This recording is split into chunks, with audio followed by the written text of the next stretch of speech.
Mira te voy a papela. Mira te voy a papela. A que me mate.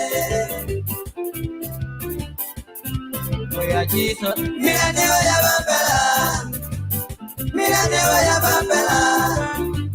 Mira te voy a papela. A que me mate. Mama,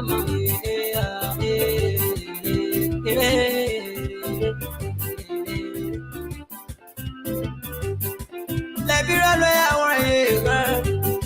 Let me run away, I want you. Make it enough money, make it enough money, to my body down, no bany, to my body down, no bany.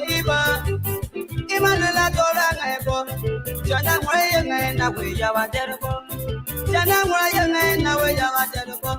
Nabaway Medama, Naway Tutorial. Nabaway Medama, Naway Tutorial. But I Jana Wayang and away you.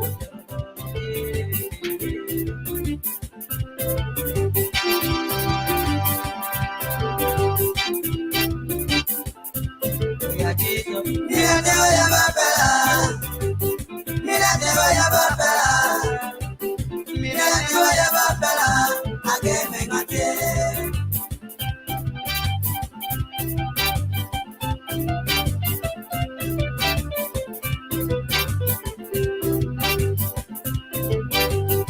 Yengara no dinyo na.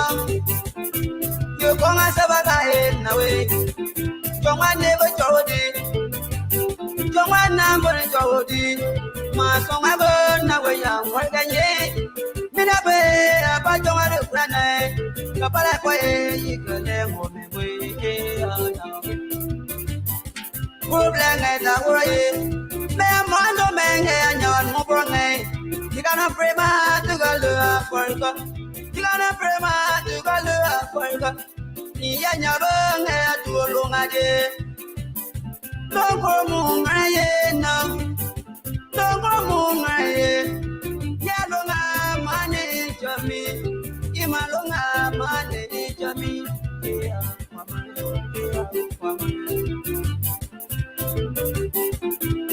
ya Jesus. Mira te voy a papela.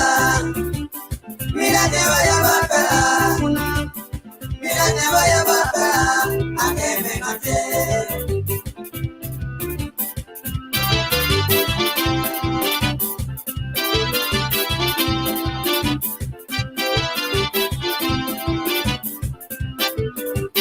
Parangende pare kwange usama. Wayangende pare kwange usama. Bishangende pare kwange usama. Jingongende pare kwama. Yara tono nowe lu pare kwama. Yara tono nowe lu pare kwama usama. Kebo ya bapela. Nanya pae ke igolumega. Chida ye pabo ake ikuwebo. Nangenda gufriye nge ya kukwenju. Nangenda gufriye nge ya kukwenju. Jangwa mwami na wetu aje kuko. Kuma mre nge ya tuwa kukoreka. Kurada mre nge ya labio lezu.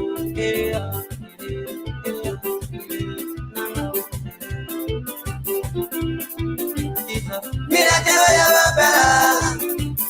Mira te voy a papela. Mira te voy a papela. A que me mate.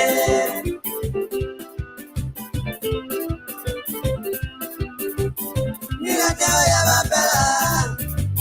Mira te voy a papela. Mira te voy a papela. A que me mate. Mira te voy a papela. Mira te voy a papela. Mira te voy a papela. A que me mate.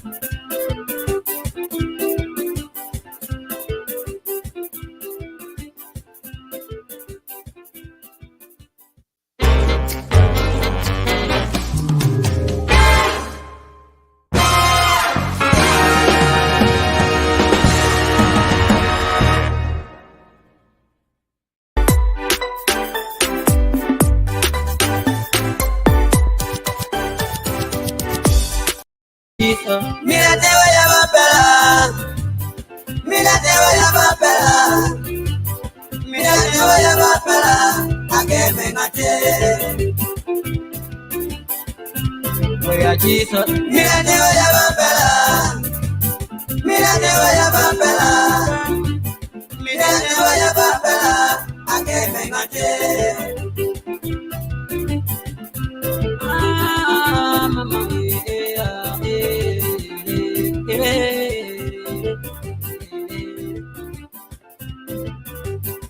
let me run away, I want you, girl. Let me run away, I want you. Make it enough, man, make it enough, man, to my body, that no banyeba, to my body, that no banyeba. Imanola Tora Nebo, Jana Wayan and away Yava Terrible, Jana Wayan and away Yava Terrible, Nabaway Medama, away Nabaway Medama, away to Totia, but I Jana Wayan and away you.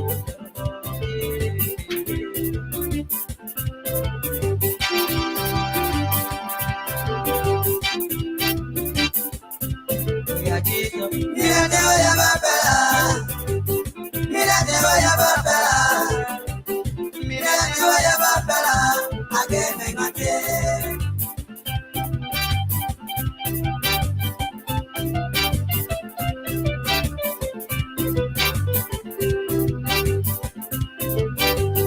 Yengara no dinyo nam, yo konga sabaga nawe, konga never jodi. Jongwana mbore jodi ma songa bona we ya warganye minabe apa jongare kurane kapala ko yikale ngome we ana problème da woye me mando menge anyon mo bronge digana prema tugalu aforga digana prema tugalu aforga iya nyabenge tuolungaje All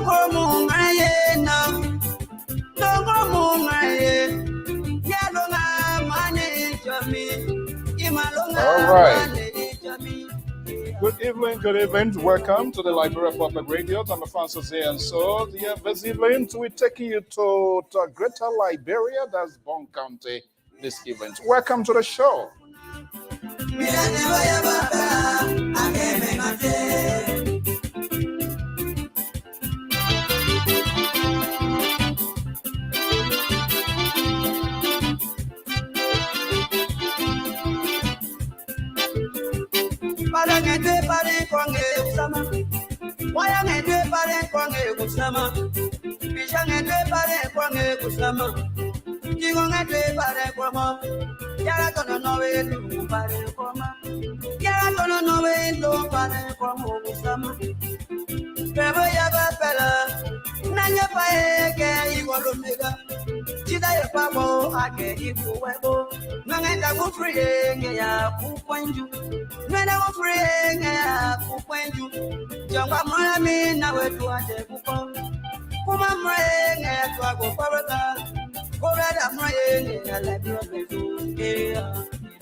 Oh yes, good evening, good evening. What a beautiful song there from Greater Liberia.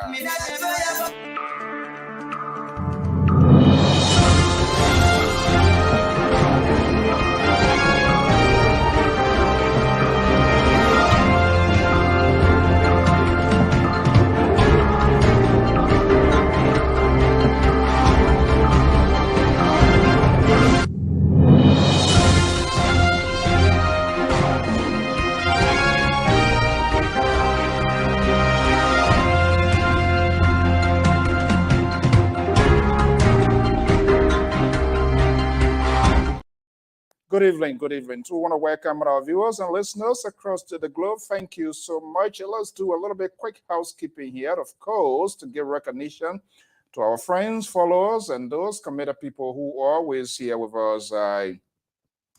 Do us a favor, just hit the share button to invite someone at your company. Aaron, good evening, good morning. I'm not sure your location, but no matter what, Seattle, of course, thank you for joining here. You're always here. Thank you for your time, your commitment to this network. It's not just on the Today's Network, but to know what is happening in the West African states of the Republic of Liberia. Tony Felix, thank you so much. Tell Lion, Nyeka. Thank you so much for joining here this evening. And hopefully all of us are going to have a conversation, of course, our own LPR senior analyst. Okay. Oh, you're based in Atlanta, Georgia. Okay. Thank you so much. Deb Kebby, thank you so much for coming. Just do us a favor, hit the share button and invite someone at your company, because we are about to talk about your country, the Republic of Liberia. So it is important that we all have these conversations. Let's get the ball rolling right here. I'm Afonso Zinsort of the Liberia Public Radio.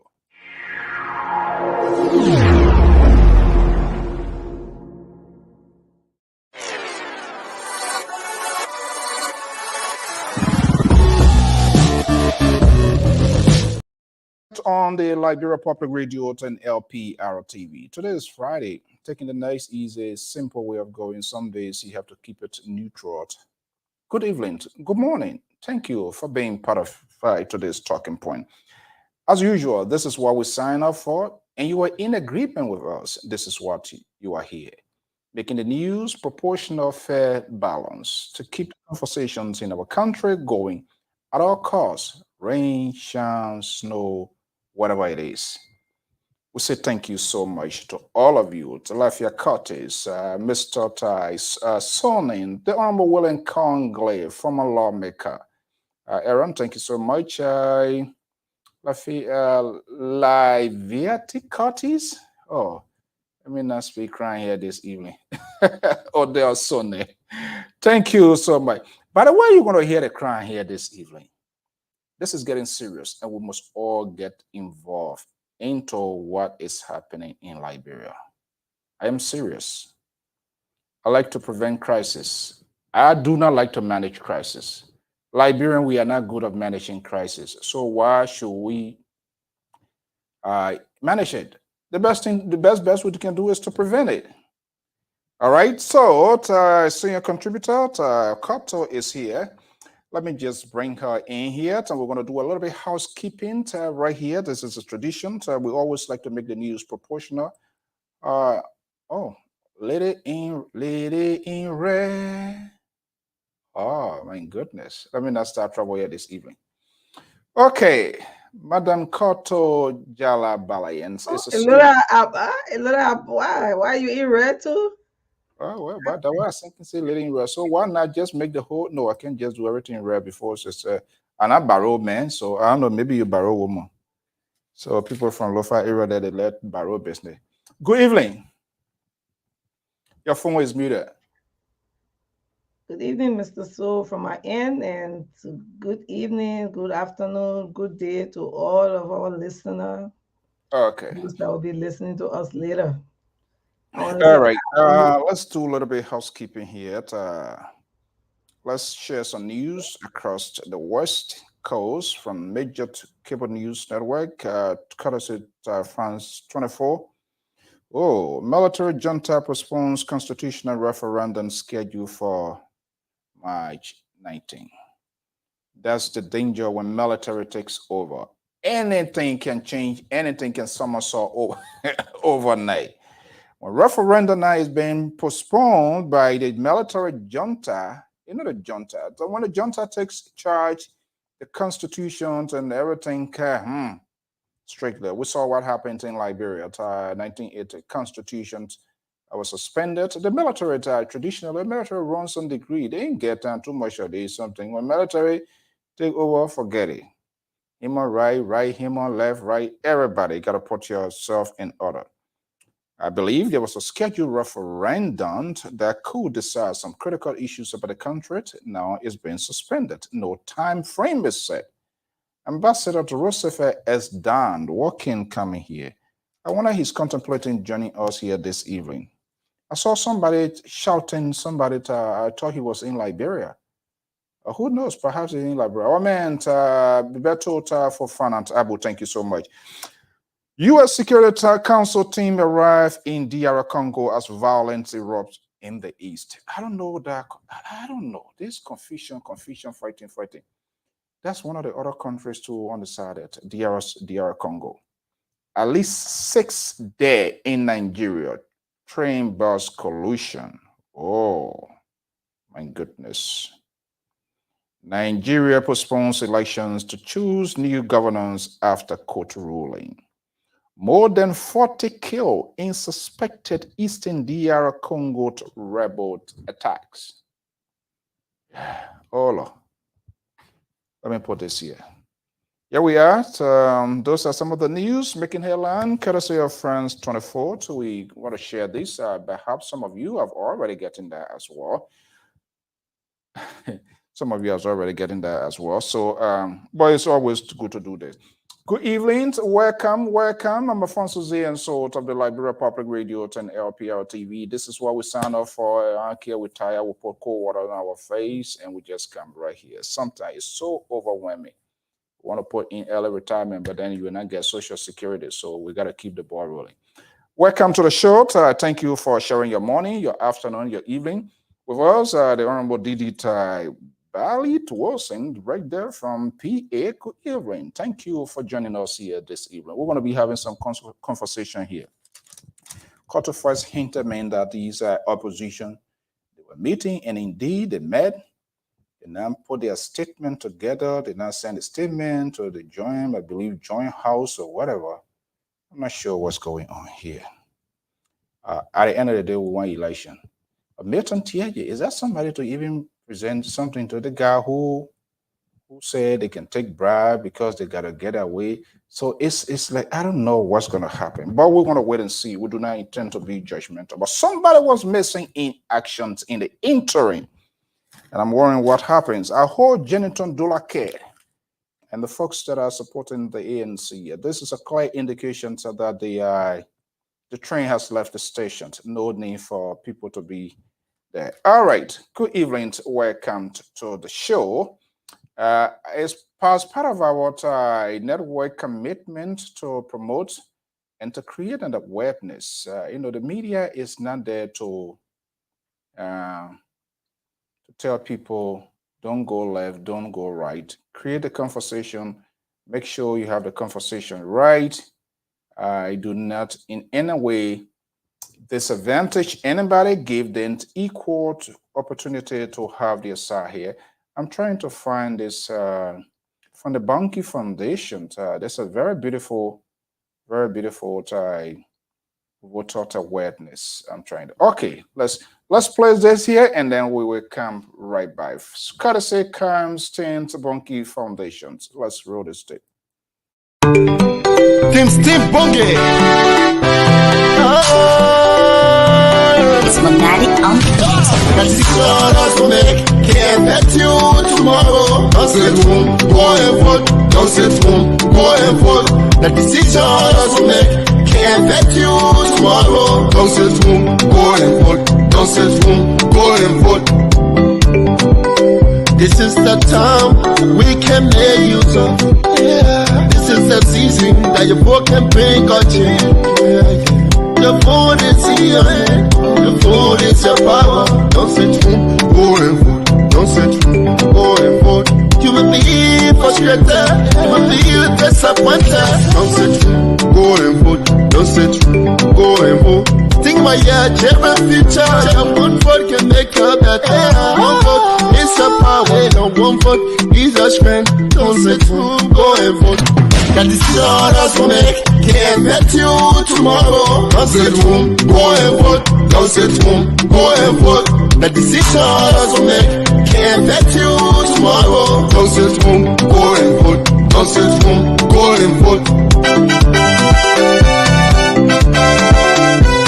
Mañana boss, go and vote. In my Russian guys, go and vote. In my market here, go and vote.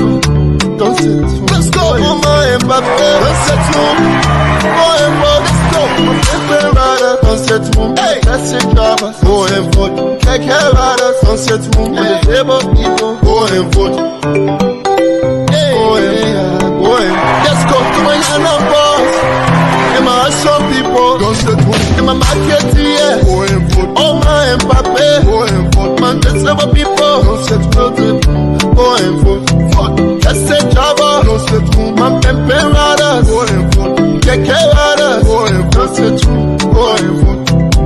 decision others will make can't affect you tomorrow. Don't sit home, go and vote. Don't sit home, go and vote. The decision others will make can't affect you tomorrow. Don't sit home, go and vote. Don't sit home, go and vote. To my Liberian people, I beg you, don't say I'm not going anywhere against the vote. It's time to correct your mistake. It's time to join the queue and vote. The decision Brother Mauro will make, it can easily affect you. Please get your voter cards and go at the polling center and vote. Please, my people, a message from Madam Timandra Siabonge and the Bonge Foundation. Okay, that is from the Bongate Foundation. We want to say thank you so much, SB, if we were to call you. That should be the responsibility of all of us, all Liberians, regardless of your political affiliations, especially for those of us that found out in such a civilized modern society. They don't easily boycott election. They don't. Well, some stay. But if you could do a statistics and get that details, they don't. They don't jump in the bush. They don't break things. We saw the wavelength, for example, of the Tea Party. When the voters are angry with their party or when they are angry with the manner in which their government runs, the judgment that vetted the ticket at the polling center. Right, Koto? They put out join the bush here and break chairs and spoil things and be chanting. They don't. Do they do that in New Jersey? Your phone is muted. Yeah. All right. I think That chanting and thing, we don't see it here. You don't go in era and just see noise causing in communities here. The thing that people do, they just go put their posters in the community. And that's all. If they feel like talking to people, yes, some people. I hardly see people even going. Right. When they disagree with their government for whatever reasons, look, we all have shared responsibility to make sure that Liberia is stabilized and is in good hands. Not just only with government opposition. Every citizen, they have the right. And that's why we saw here the last time when certain group of people who fell for whatever reason, the representations of the folks for their party. We say good evening to all our folks. Name, Fonso Tillet, friend and brother, right there in PA. Welcome to Wilson and all of you great people. I mean, Jared Cummings, hopefully you will call in here. You need to come here that we are getting. You are good of making predictions. Let's see, this slope here now is kind of, the wavelength is moving. I want to see what that prediction going to be there. So these people, they get a way to exercise, to punish politicians who fail to listen to them, who do not keep their promise or promises. They don't break things. You don't go vote. We don't do this. They sit around the table conference, they have these conversations and they talk about it. Everything is not like a bread and butter here. Let's be crystal clear. But it's done in such a way that at the end of the day, they valued the principles of democracy. If they don't agree with their president, their lawmaker, city mayor, city council member, or city whatever official, they take their revenge at the polling center and say, this guy here, this lady here, the council mayor, he been here for the last 2-3 years, and he coming back. Why should we even trust him?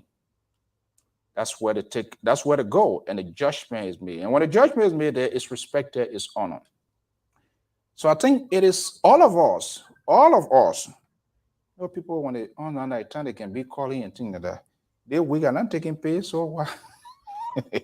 They're not pay weak, so yeah, man. So they go to the voting center, they create an awareness, they campaign vigorously. So I feel, I could be wrong, I feel all of us are obligated as Liberians to make sure to create that awareness. I'm not working for the Election Commission, none of us working, but the Election Commission, by provisions of our Constitution, is just an ad hoc committee. Right after the election, we're not here about that again until some kind of elections start coming. So should we just solely, even though they are trusted, they are vested with the powers constitutionally to do everything, but we as a citizen, what is our own responsibility to get this thing going? And Stan Blanket, as a peaceful citizen, I think she played her part. And I throw something in our chat room there today, right?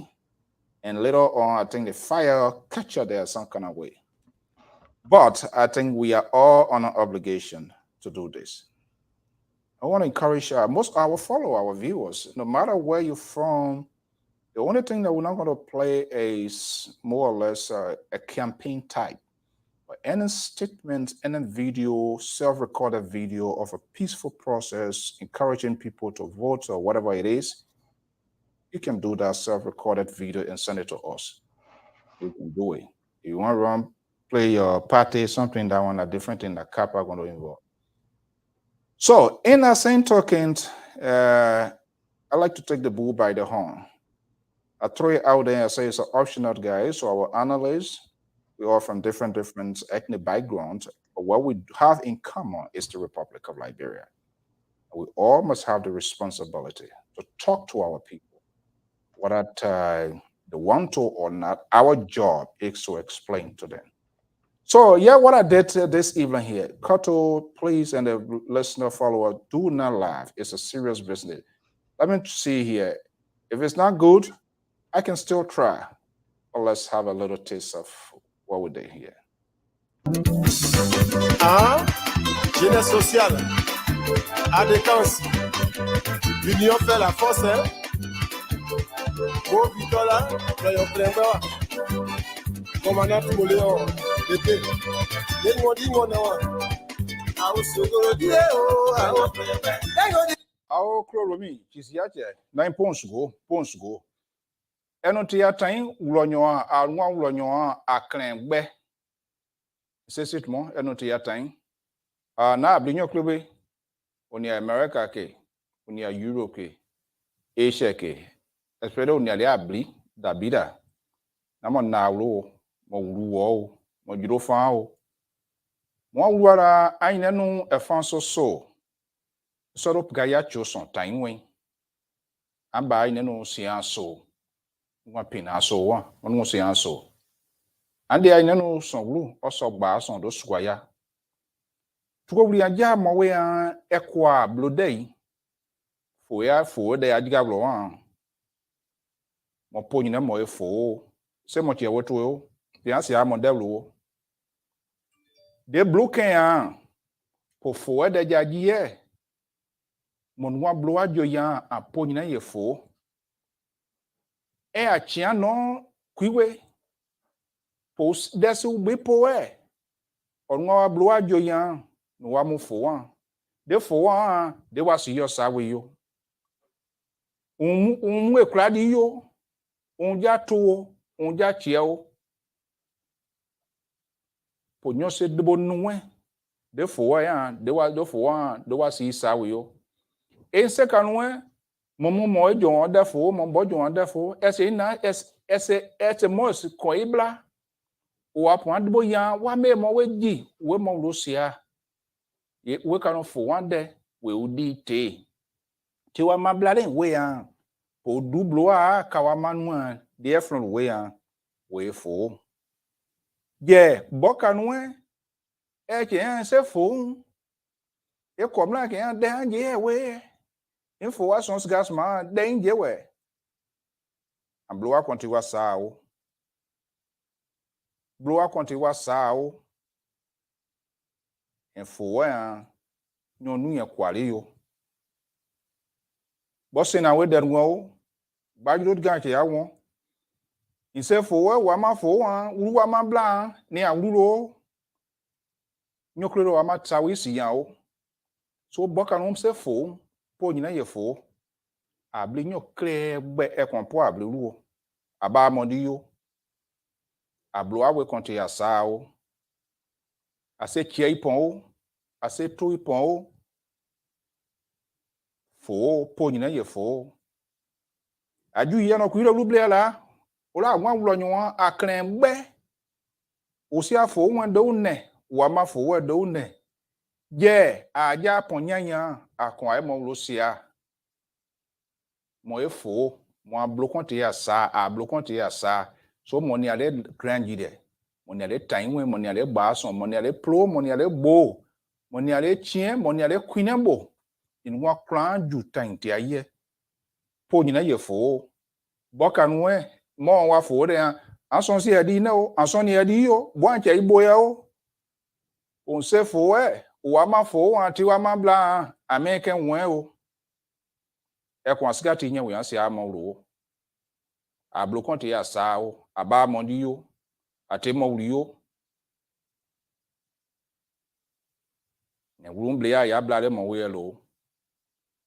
E kwa sigati nya we ansi ya yo. So kwire ru. Impons go do ando yan wo.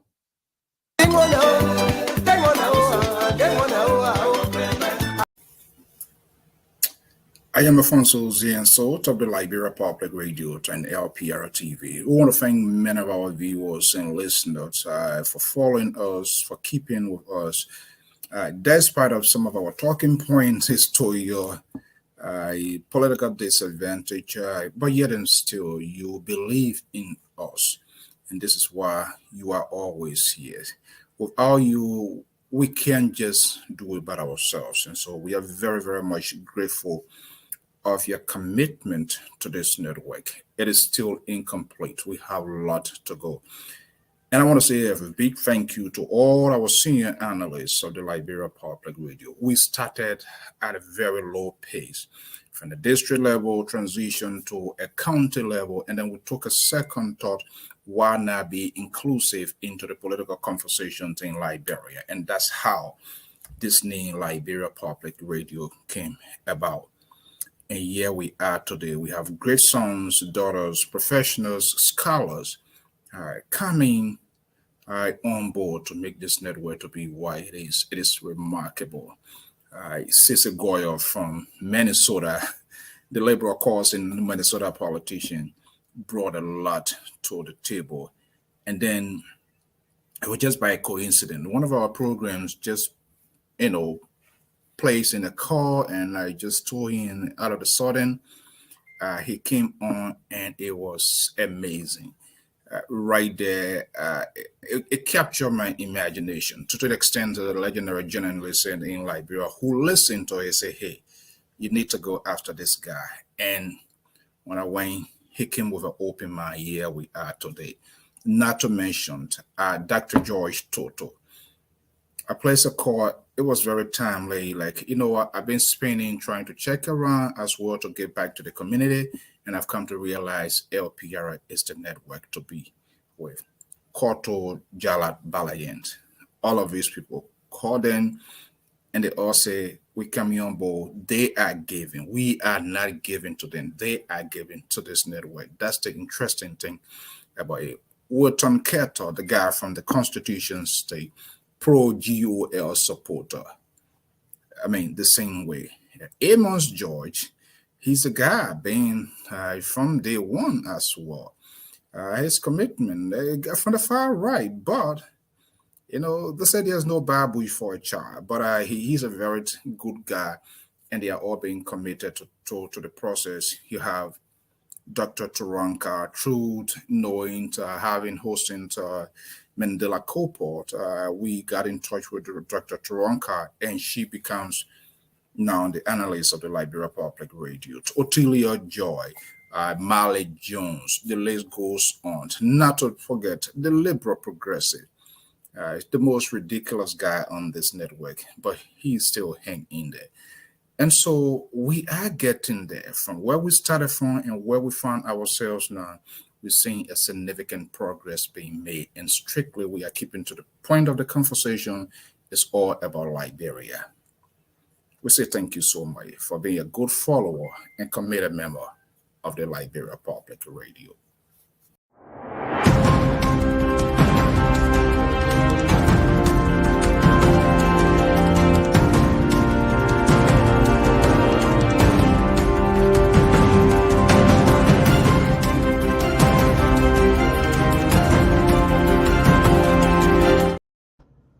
evening, folks. I'm Alfonso Zienso of the Liberia Public Radio and LPR-TV. I'm waiting for that announcement: peaceful elections, voter education, no violent to election. We are not going to man these politicians and those who, when they're a little bit cracker, they sneak in and then they smoke them out like a smoke fish, and they get out of the country, and ordinary Liberians suffer.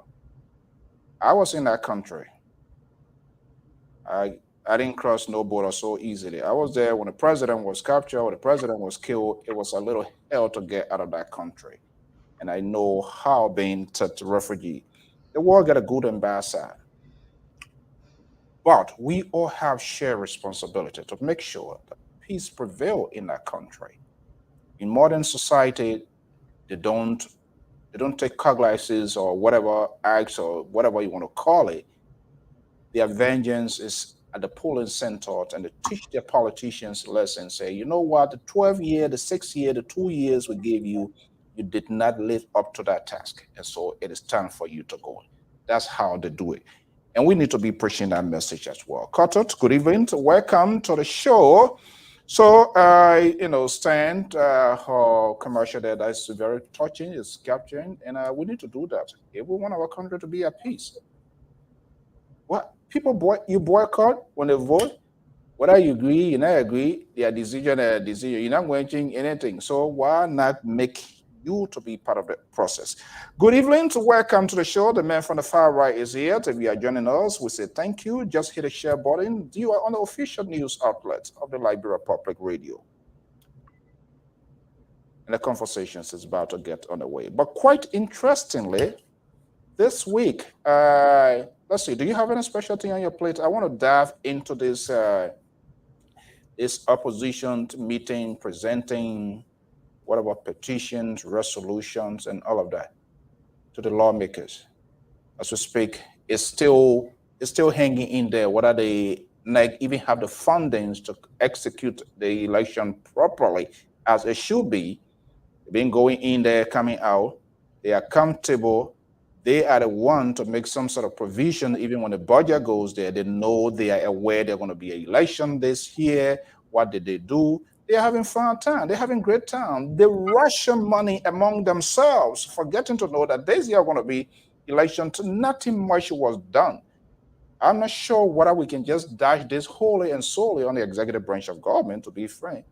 But we have people in the first branch of government that should even make the executive branch of government. It's all about themselves. They're giving that petition to Milton TJ. Seriously, I think I could have gone there to receive that. It's absurd. What are they going to do? Let's listen to them. And the history of opposition in the country is bad. They never hold together until after election, then they solidify their political grip. But let's listen to them, courtesy of Liberia Public Radio. Our guys were already there. They were there too. And let's see. Some of them wearing shades and all of that. I don't know. They don't want us to see that. But let's listen to them, what they have to say, and we're going to get a conversation going. Major political parties in the Republic of Liberia, opposition political parties, as a matter of fact, just their major press conference, and of national issues. So many of the things that the chairman presented at the press conference were reduced into a resolution, which represents the official common position of major opposition political parties on trending national issues. The chairman, I will not give the chairman as the national chairman of the Unity Party, Honorable J. Tape, to do the official presentation of the resolution on behalf of major opposition political parties. Chairman.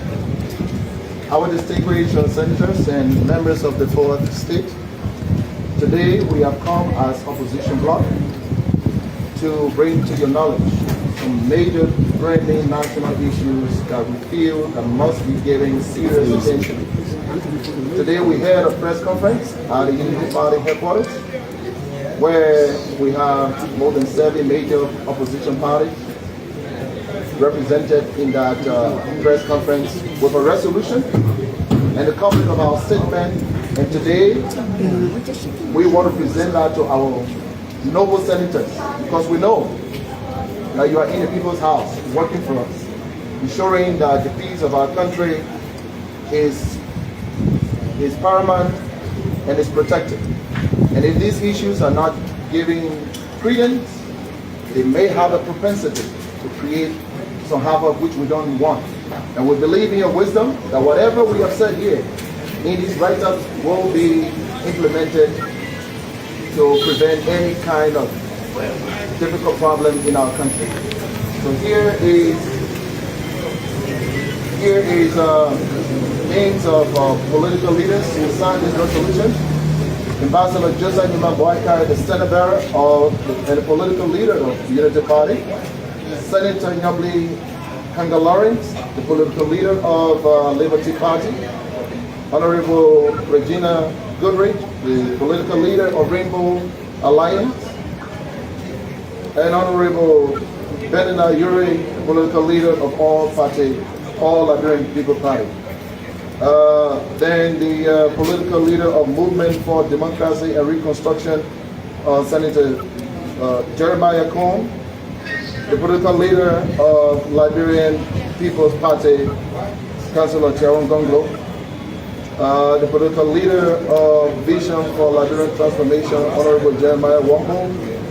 And Honorable Simeon Freeman, representing the Movement for Progressive Change and PC.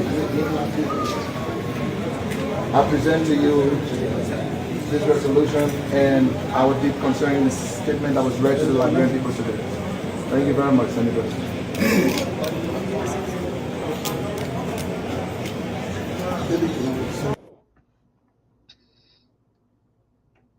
He asking him what to say. Let's have a conversation here. The night is going far. Okay, so they put together, how many months do we have now to election? What Liberian needs to hear from these politicians is to tell her how they intend to govern the country. It's supposed to be in my village, in your village, towns, and all of that. This is something that should have been done long time. And that's what I was saying. We are good at managing crisis. We are not good at managing crisis. We like to invite crisis, and we are not good at managing it. Here we are keeping the electorate now complete confused in disarray. We should be asking them, how do you intend to govern if you become president? How are you going to do it? What is your policy? What is your plan for education, health, infrastructure? How you intend to look at the educational system in the country? It's supposed to be in all of these villages and towns, not in Morovia, but this town. Campaign manager, they're supposed to be based out there and just be coming for weekly report to their party headquarters on the progress of, campaign, even though it is not open. But to start having these sort of conversation, they put together. I didn't hear Komen was in there. I didn't hear ANC name. Oh. Okay, so it means that train, like it was said in the past, the water is already been poisoned. And when the water is poisoned, nobody wants to drink that water. Here we are, they presenting a petition. So what next? So is that going to be the hitch up or what? Let's have a conversation here, and we'll put this number here because this is so ridiculous, and it just doesn't make sense. And that's what the ambassador said. There was our opposition. Apparently, they were not. The lesson from Nigeria, they would not learn it. They will go their way. 7 group. The one then that don't have headquarters. The one that have headquarters, but they do have party. No, nothing, but they are political leader. Are they on the right trajectory from what you see or what is happening here? Should we be talking about this thing at this time? Thank you, Mr. So. I want to say hi again to our Liberian people. Whatever it is better late than never. What they are speaking about have just happened. It's not something that happened before, and they did not talk about it.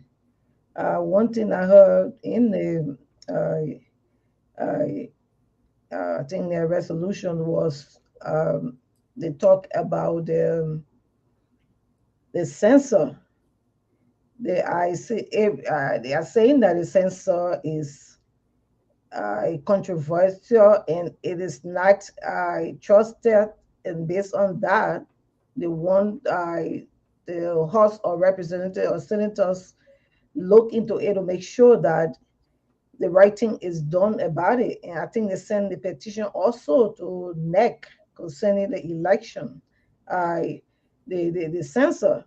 And these are issues because if that censor is used and they are saying that the censor is not is faulty, then it means it will have problem with the election process because based on the censor, the electoral districts are distributed. So if you leave it as it is and you're saying it is not the right censor as they may claim, I don't know, but up to now we have not gone to the website to actually see what it is, and those are some of the problems that people are having with the censor. You should have a full census, at least listed on your website where people will go and see the various analysis because based on the censor, decisions are made when it comes to education, it comes to health, and I mean just national issues. All those decisions are based on the censor of various counties and territory and even communities. So with all of these here, you cannot go and use the censor that I they are having problem with and continue election with that censor. So I think those are some of the issues that were raised in it, and also with the numerous deaths that have been occurring is a major concern to them. So it is true that they may have not come together to take such a decision, but at this point, if they can come and sincere about it, I think it can make a difference. The only thing is that I want to actually see the sincerity in it because looking at coming to govern, you have to govern people. But the people you are coming to govern, if they are killing them or if they are not in the right free of mind, I mean, you don't have people to govern. So I think it is the right thing. It might have been belated, but one it has started. I think from there they can pick up their broken pieces and follow up. And you talk about they're supposed to be going in the various counties. Yes, it is true. That's why they have counties representatives. They have offices. If they are not doing their work, I mean, that would be it. But I think they have districts. They have representatives in their various counties, so that you don't have to wait that election come. They start to be doing their work. They should be, but not doing their work. And secondly, election actually is not what they call campaign. It's not declared yet. Even though the government now is carry on campaign, but as far as we are concerned, there shouldn't be campaign going on. So everything that is being done is done based on the community awareness programs that are going on. So that when you talk about campaign has not started. So you will not see campaign managers in counties now carry on campaign activities. Yeah, but their folks are going for rallies and stuff like that. The idea having this sort of conversation at this time, I just feel okay. Let's welcome our great analyst, Otilio Joe from CA, California. Hello. Amos George. Yeah. There are two ANC folks, right? I think Otilio already. Am I correct? You made a declaration, right? I did, yes. Yeah. Alex coming for president. Amos George, he's smiling. Wow. I almost didn't recognize Mr.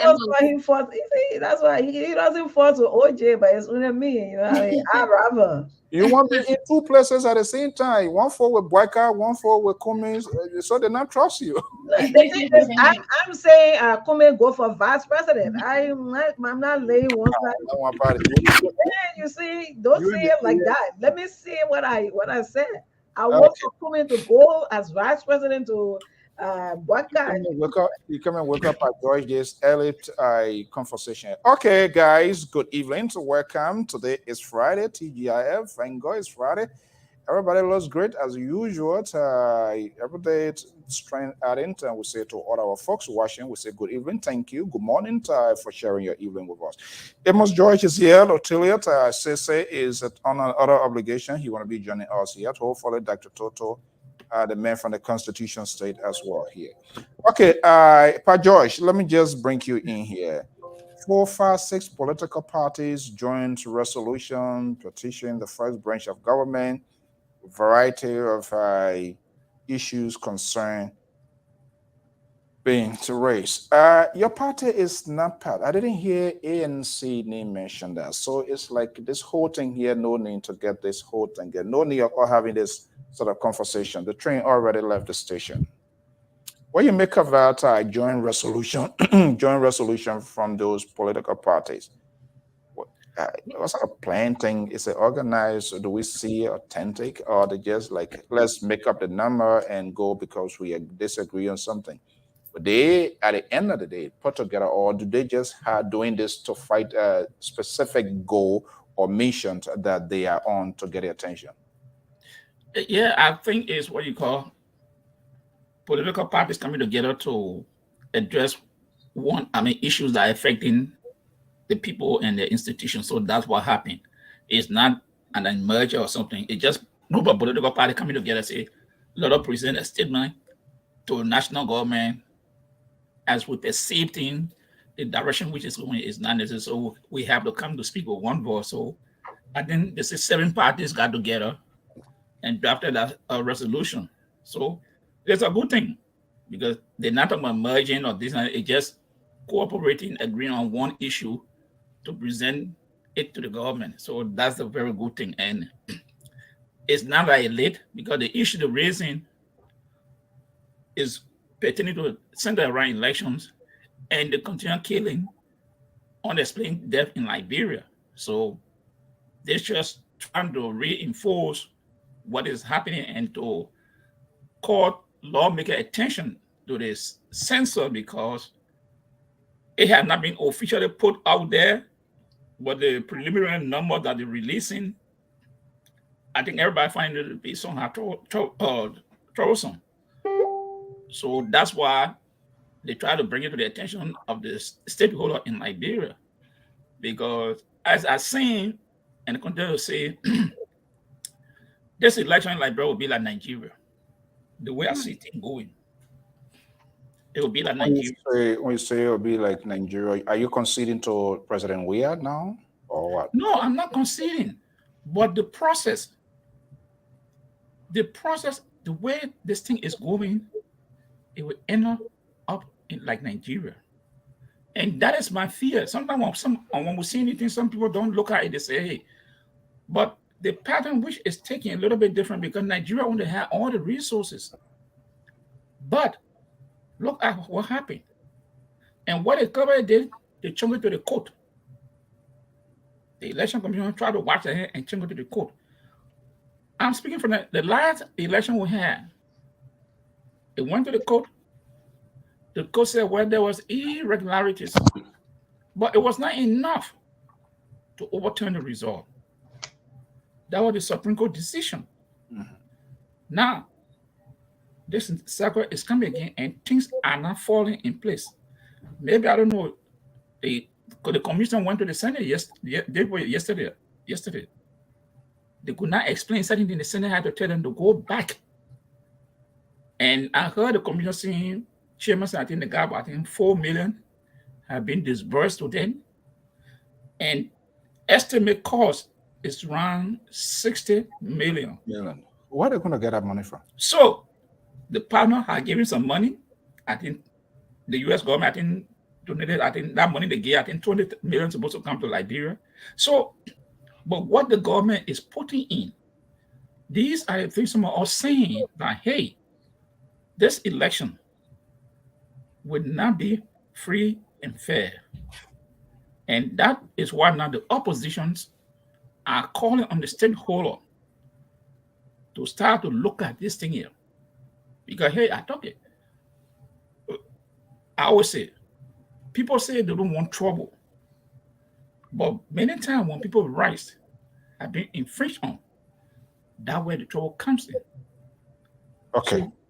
So to cut it enough short, that's why the opposition bloc went to present a statement, call on the government, stakeholders to start acknowledging that there are problems. Okay. OJ. Yes, sir. So the opposition, if you talk to them, they have this one thing they have in common, more or less. You can disagree on other things, but when you talk to them, they say they want the president, the Ethiopian president, out, which of course is the trumpet of the guy you support, Alice Cummings as well. And these other groups, they are raising some legitimate concerns is within their right to, if they have any apprehensions of something that is not right to do it. But your guy that you support, he was not part of that group. Does that mean, and I know you're not speaking for him, and I'm going to throw this right back to the man from the far right too as well. Does that mean he's satisfied, contented, he's satisfied with the process, or why is he not part of that? It is why you think is there any disappointment on your side? Why he didn't go to? Is he satisfied Sorry, with the censor or stuff like that? the service was kind of mixing up a little bit. Can you repeat that? Because your service went in and out a little bit. Okay, are you hearing me now? Much better. Yes. Okay. I was just asking you support comments. We saw the other political parties making a joint resolution. We're hearing their political leaders or whatever they call them, but ANC Alexander Cummings wasn't mentioned. Does that mean he's satisfied with the process or he has his own thought? Why perhaps you think what could be the reason why he could not join his, even though they have their own different political agenda? It's glaring that they're not going to stick together anyway. But they are fighting one goal here. Why you think he couldn't be part of that? You know, Mr. Alexander Cummings is a very busy man. And perhaps he was probably busy doing other obligations, such as, you know, running for his campaign and telling Liberian citizens to vote for him. So maybe perhaps he was busy. And I know that is not an excuse, but sometimes, you know, you have to prioritize your time and determine which event your presence should be at. But I can't speak for him. I really don't know, but I'm pretty sure he had a valid reason for not attending. Valid reason. Let's make a guess game here. Emma George. Yep. What could possibly be that reason, you know? Or is it, you know what, these guys, they're not getting along. What's the name of going stand with them one day and the next day you take a back step? Would that be the reason, or are they planning their own things that perhaps they're going to address or they have addressed? I know he's been having a lot of conversation out there in the media. Is there any other specific thing you think you are hearing that they are planning to do relative to what these other group did? Oh, let me be honest. I have not spoken to anybody from the campaign, so I cannot tell you whether he will present they will present a statement. I don't know. Secondly, I don't know whether they were invited. I don't know. So I can't speak to that. If they were invited, I have not spoken to somebody. And if they were invited, they didn't go there, I have not spoken to someone to find out, oh, why you didn't attend the conference. So I can't speak for that. Okay, fair enough. Let's look at the this whole censor stuff here. We're still waiting to get the details of everything here. But should they adopt this wait and see attitude to see here? Because if you look at this here, there is cool or a good calculation on the part of the ruling establishment. And I'm not saying they have done anything fishy. Other partners say, well, it's okay. We're waiting to see how they're going to break these numbers down. And we know most of our people always migrate, living from Morovia, living from other places to go in. This is why this whole censor thing is so much important. As a political institution, should they have a backup plan?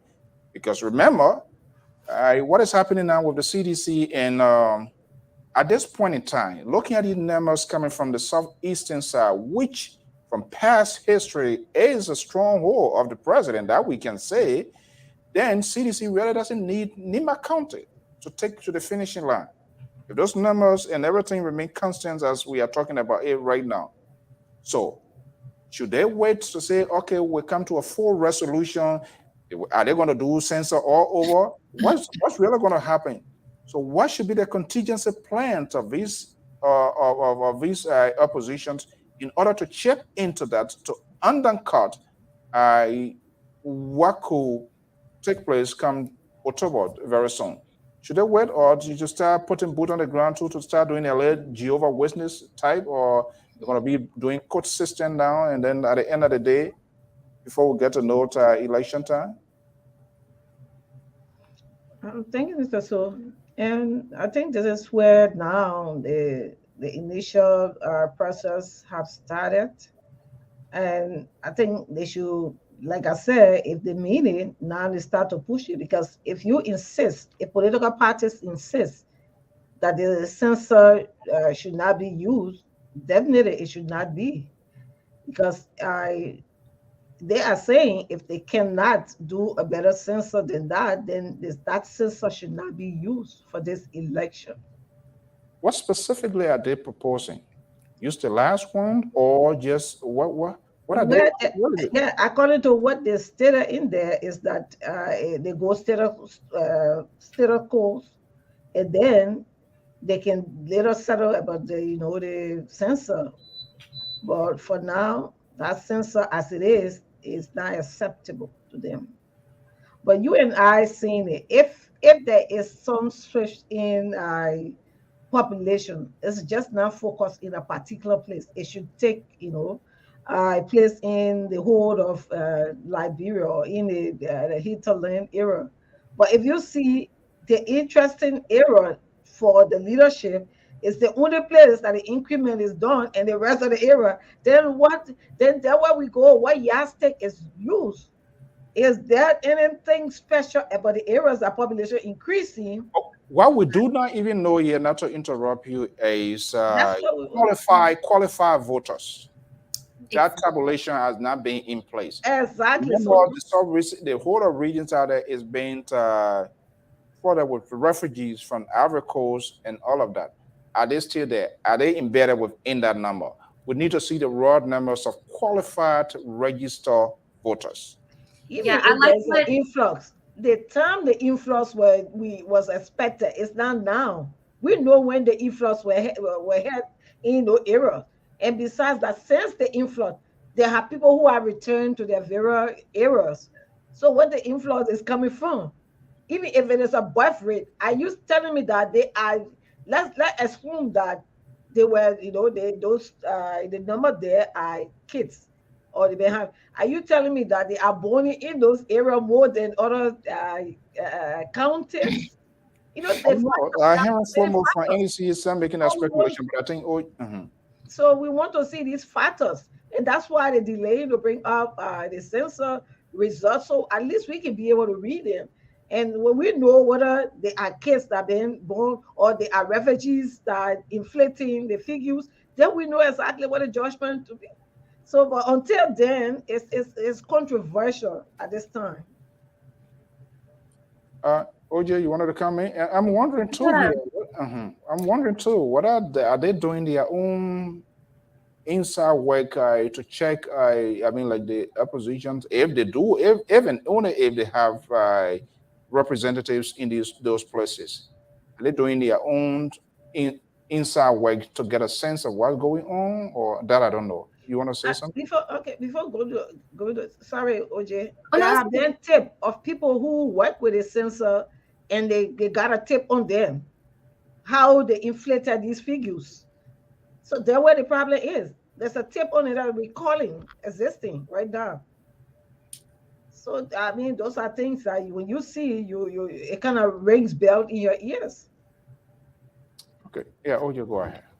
No, I just wanted to acknowledge what the gentleman on Facebook mentioned, Max Jardia. Sorry if I butchered the name, but I love what he said. He said, I don't understand the level of ignorance. How is the population census going to impact the election? The census is for development purposes, and it's the voters' registration that determines election results. So he's definitely onto something, and I totally agree with him regarding that. Census have nothing to do with who's going to win the election. You have to determine who is qualified to even register to vote. You know, census includes babies, children. They're not qualified to vote. They don't know what's going on. They just give what a kind of entire overview of who we are as a nation, as a people. There is another component of it in terms of some of those people, they are the age of voting group, but are they registered to vote? Exactly. So I'm not sure what all of these technical questions and NEC and those who have done it, they need to come forward to explain that. But here we are now, when we should be questioning these people, have a sort of a conversation with them, who they are, what they represent. We are being driven. Mr. So I want to disagree with that person, that statement, because the census has an effect on electoral district. It's based on the census, the population in a district, in an area that constitute a district, depending on the amount. Right now, I can't remember the figure, but based on the population in a community, in a particular area, states a district within a. So if there is a change in population, it means that districts will be increased in those areas. So you can't say that it's not affecting election. It's affecting election. But I think he's talking about the election results, right? Like who is qualified to vote. Allocate another seat. Okay, let's. Oh boy, the Constitution man. Yeah. Okay, let's pick up. We always let to come through the back here. Anyway, I understand. Okay, the man from the Constitution state, Mr. Keter. Yes, sir. Okay, let's bring you into this here. Why? Let's get into this a little fast here. Let's hear from you. Good evening. Good evening, and good evening to OJ and Mr. George and my own sister couple. Good evening. So this is the thing about the censor, and I guess I've been listening to the show, but I just admire that trending that took place just now on social media, on Facebook, and OJ read it and analyzed it. That's exactly what is happening when you read the first line of the censor document when representing.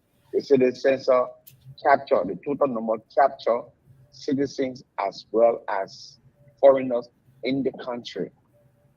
They capture people who just reside there, not citizens of Liberia. The censor capture all those people in the country. So let me just tell you something here. From 2007 to now, the new members that have joined my family in Liberia, when I mean family, I'm talking about the African family, my sister children, my nephew children, and all that thing. Our new number increased by 28% from 2007. 28 additional person joined my family. So are you telling me that I alone in my family, we are 9 from mom and father, 9 children, and for my sister and my other sister and brothers having children, their children having children, number increased. So when we sit down, we should not just look at it from the election standpoint. Let's look at it from those babies who are not able to vote. We still got people in Liberia that between the ages of 1 to 16, they cannot vote. They were captured in the censor. Are we saying that they should not be captured because we are going to election 2023? Gotta be realistic, yeah. For once, and start playing politics with it. This is about development. Everything in Liberia, we play politics. If we do not understand the nitty-gritty of the stuff, we politicize it. It was so bad that those guys, and one thing OJ didn't say, Pat George didn't say, he said something different. But the reason why Alexander Kumi did not join those groups to go over there and talk about the center, because Alexander Kumi knows better. He could be naive to our politics, but he's not naive to international politics. Are you so that friendly with people? That is very true. International, that's the thing, right? No, I'm just saying something. When the United Party Secretary General said that Kumi was, or what the word he used, I think naive or something like that to our politics in Liberia. Well, he was saying it from his view. But this man is not naive to international politics. The international community came and said the censor is credible. They are satisfied. They gave them money. They say they are satisfied. The political people so afraid, opposition people so afraid, they are not doing a good job on the ground. They are not going from village to village to win people over. CDC coming on in mass. And then they get afraid. They put a small political group together and so are you saying the censor favors the ruling establishment or what? Well, the censor does not favor the ruling establishment. The censor favor the Liberian people, so that our population is increasing for more development to come. So the censor, that's what the censor is about. The censor is not about CDC giving ground. At the end of the day, OJ said something. The people will go to do registration. Those who are qualified to register to vote are the ones that will be voting. It's not an entire or almost 6 million people will vote in Liberia. The people that will be qualified to vote probably will be like 3 million people. Who knows? So you will tell me that the 3 million people that will vote in Liberia, United Party will not get a piece of the pie, ANC will not get a piece of the pie, CDC will not get a piece of the pie. But at the end of the day, who come out with the biggest number will win. All right, hold your peace. Let's bring other folks here because Amos Joyce is going nuts right now.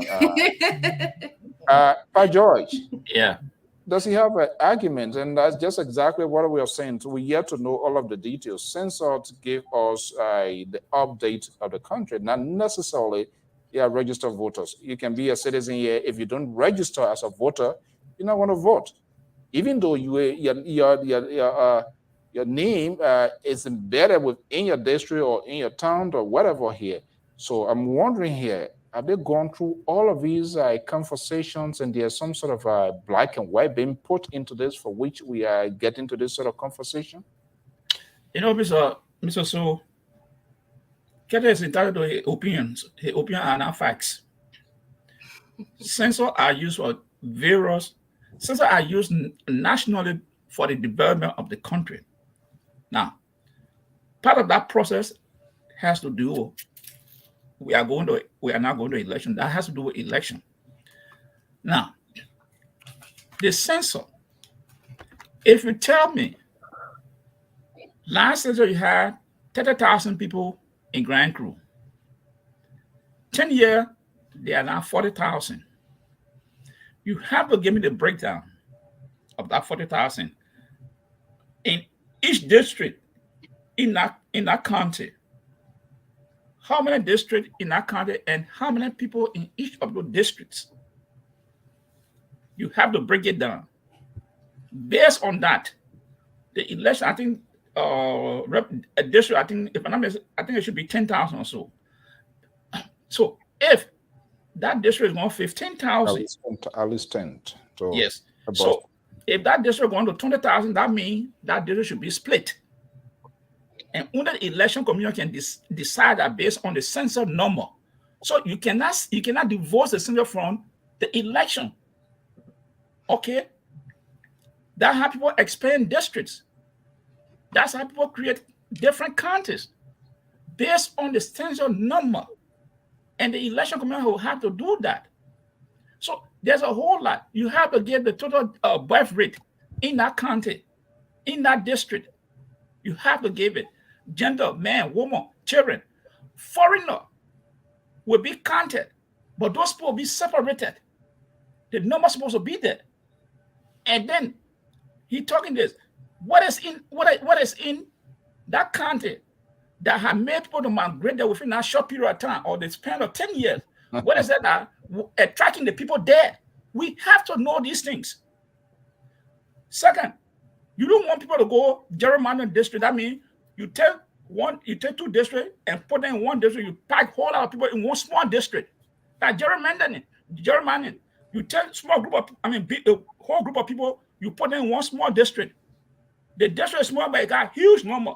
Other big district, less number. That gerrymandering right there. And Councillor Sherman started asking the election commission yesterday on that issue.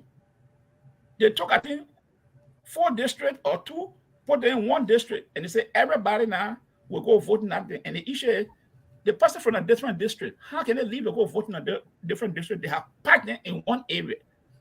These are gerrymandered, and that's why we are concerned about. So nobody should take that the census has nothing to do with election. That is a big mistake. Census has something to do with election in this country. Why 10 years they do census? Population. They move because if the district is overcrowded, they will have to split that district to another district because the district has exceeded the numbers. So nobody can say that the census has nothing to do with an election. No, it has something.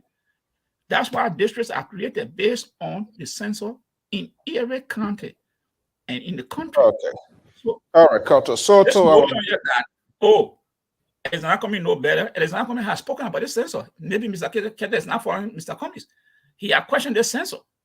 So he can't use it to can't say, oh, Mr. Cummings know better. No. Mr. Cummings has spoken about the census. Maybe he's not following the radio in Liberia. Don't come and sugarcoat it to put people on the impression that Cummings is siding with the result of the census. No, Mr. Cummings had a press conference the other day. He frowned on it. So don't, Mr. Kete, get the record straight. Don't say Mr. Cummings is intelligent. No. And the community told me, you have video here? Kete, you want to see video in Grand Crew? There were video. Okay, hold on your peace. Don't let your cholesterol and everything go. I'm just saying, there were videos. There are video. I can show Mr. Kete. People, right. Hold on. Yeah, Kato will respond, but hold on. Kato. Yeah. You listen to Pa George, you listen to Kato. There are some real pieces of information yet still to reveal by the authority to give a clear cut where we are as a people, as a nation. And I think that is one of the reasons that we are having all of these conversation. Okay, the census, whatever it is now, why they cannot make the tabulation so that we'll get a clear cut. This is why, and this is what we need to know. What is the hold up? Is there something sending out ongoing here for which there's a smoke somewhere here? Somebody know the fire is there and we can see it visible? Is that an arguable point? I get a serious argument. The thing is, once you leave a blank space, the thing in my mind is I fill that blank space up with what I think it is. And Mr. Kete is saying that his family has grown to 28. So what's about my own family? You know how many grandchildren I've had since 10 years? So my family not growing, only his family growing? So these are the questions. If you think you did the right thing, put the data out there so that we can know what it is. He can just say, okay, a family growing, and then the other side family not growing. This is strange. Okay? And that's people then they're born maybe triplets coming. Then we want to know how the triplet coming in a particular area and the other area not having triplet. You know, then we know you don't leave. No, in the midst of this here, I'm wondering what are the opposition Keta will come in and what are they having a sort of contingency plan, or are they waiting to have a total resolution on this here?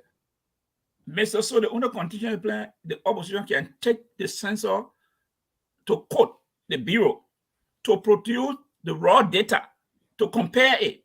That's all. Those are the options. You can't do anything other than you have to go to court to compare, listen, to produce the raw data. So you can compare with the number that they have on paper. What are the raw copy? That's what the opposition need to do. Go to court and ask the court to ask Leche to produce the raw data of these census. Yeah, Mr. Su, you asked a question.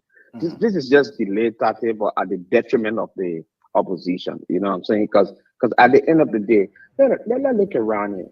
We have not seen Mr. So let me ask you, why GOL is so complacent and feeling so relaxed about this here? Is there any reason, Keta? I have stated here over and again, the GOL is not relaxed. The GOL is progressively moving from place to place, mobilizing the citizenry of our country behind this president. And that's the thing. The government is not just sitting there complacent. The opposition is sitting complacently, with the exception of Alexander Kumi, who I see going from place to place, making Why this you case become so friends before friendly with Kumi here tonight? That's unusual. I have never been an enemy to Kumi. I just been a realist to him. That if you give me a chance to end my statement, then you will understand where I come from. Okay. I said only Mr. Kumi, who has been going from place to place, but he has not been gaining traction. You understand? Unlike Mr. Kumi, the other dudes are sitting down. When was the last time you saw Joseph Walker on a trade to say, not campaign trade, because campaign start, to just go to different parts of the country just to mobilize people a little bit? When was the last time you saw that? No. You see CDC engaging citizens. And at the end of the day, what the red opposition saying, oh, campaign citizen started, CDC campaigning, all that thing. And because they know, they smell defeat. Ridiculous allegation and statement that will undermine the process. And that is what happened. It is doing it at their own detriment. Okay. I think let me just say something to Keter. This River said they are projecting 120,653 people in River said. That's the projection they're making. River says, what is in 10 years? What was the last population? 10 years. Get there. Because that will give us some insight. If you have a figure, let me just say something. Grand there. 216,692. What was the last? What the population of Grand 10 years ago? So that's a beautiful question. Your government will have to tell us what in those areas that have increased the population in those areas within the last 10 years. Let's give him the opportunity to respond. And hey, Sissy, good evening, welcome. Hey, Sissy. How you doing? Sissy looks like he's running for election. He has the Liberian flag in his background, his suit on. The man is on. It's getting serious.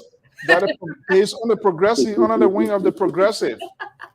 Tiawan says, Tiawan Gonglot, progressive folks then. My man, you get Keto. I can't answer your question. Leave me alone. I just come in here.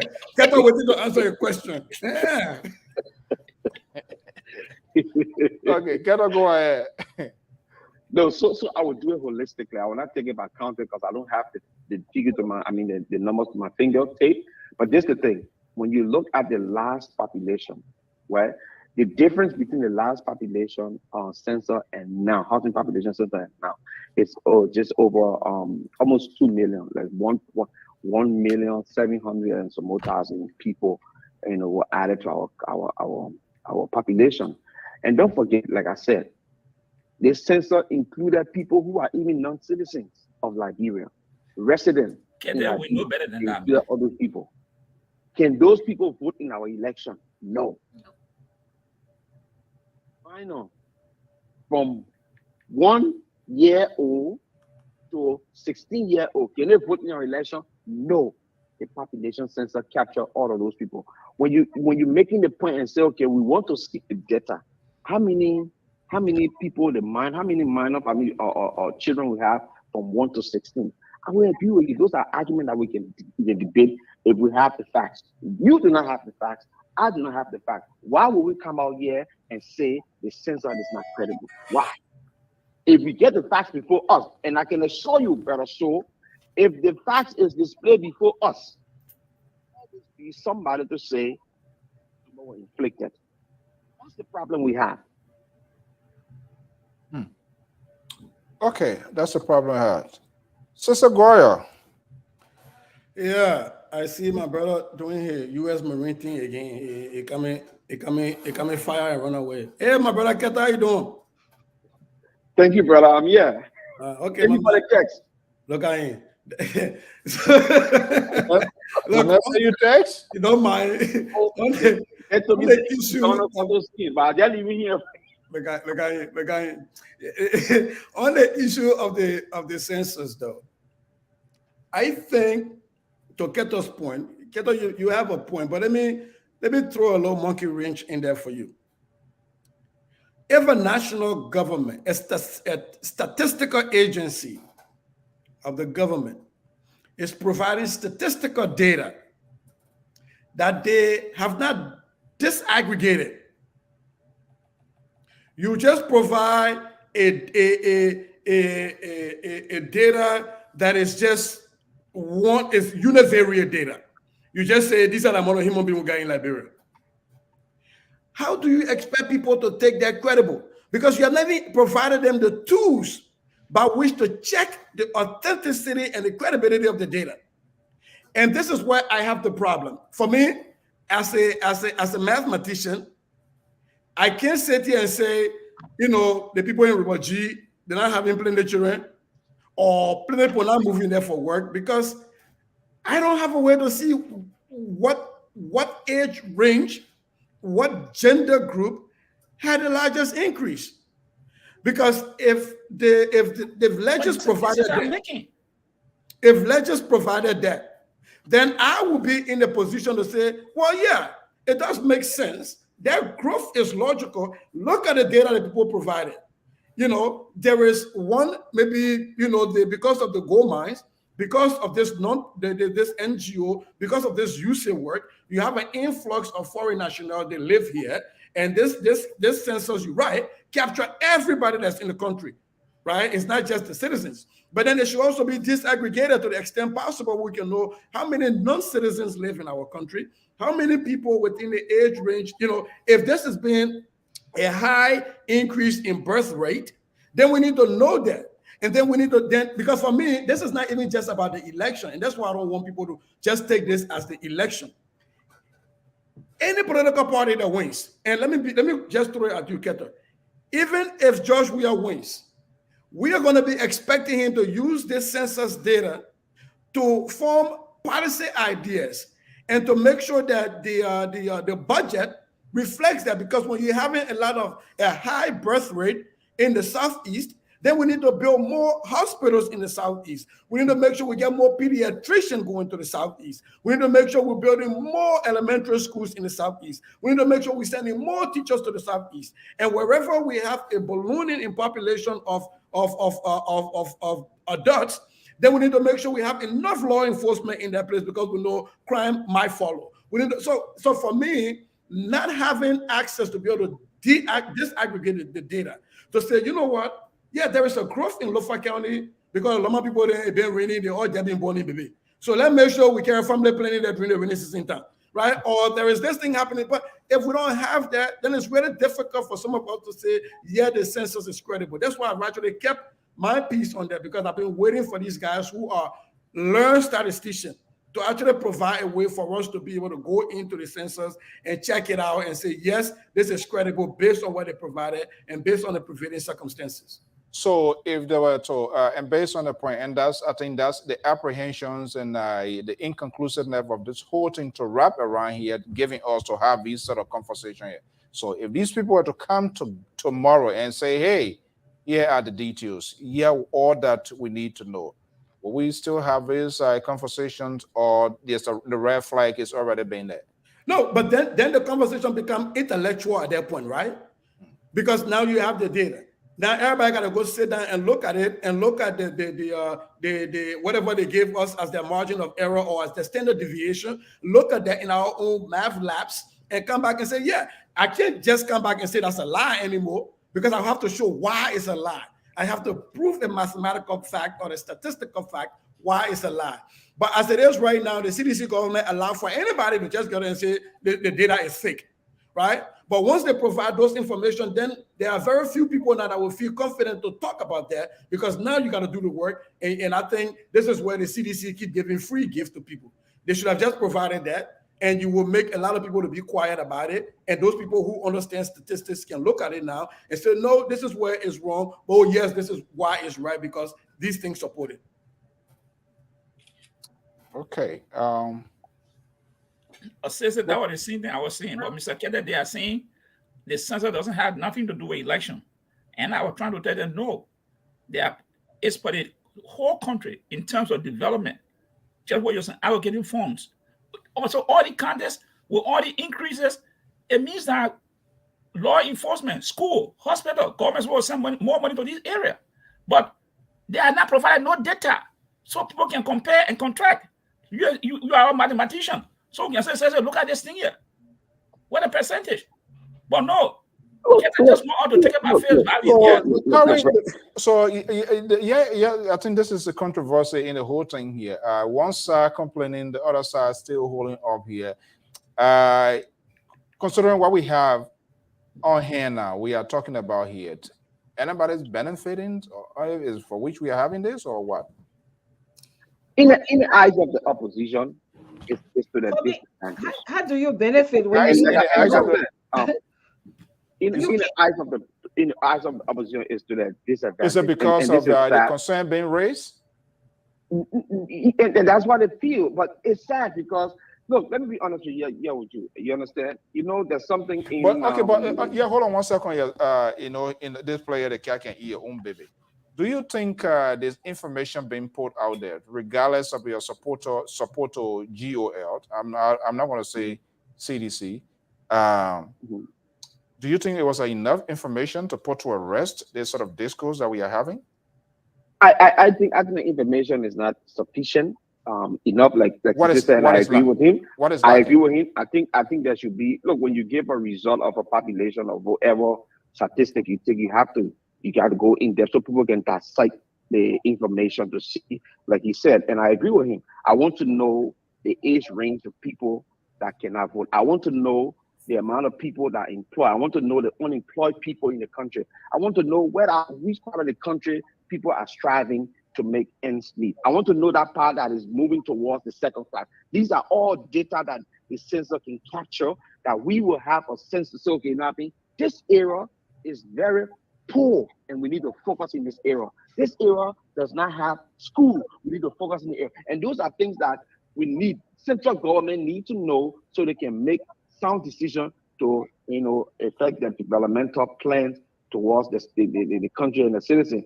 But this is in no way, has to do with something of breaking election. Because when you listen to the opposition, they are saying that why is it, and Cotto alluded to that, why is it that only the southeastern region that the population increased?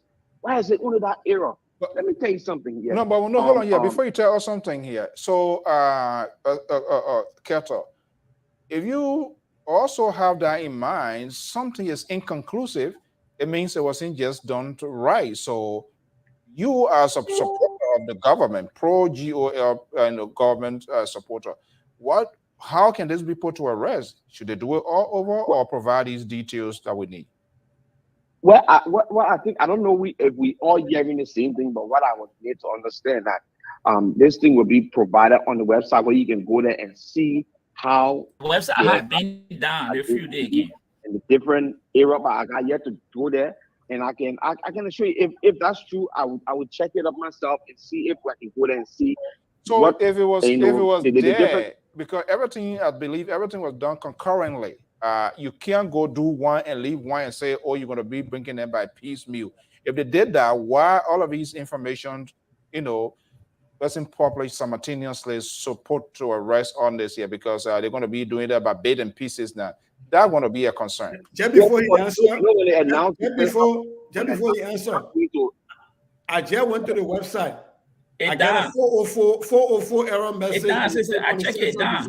China, 3 seconds ago.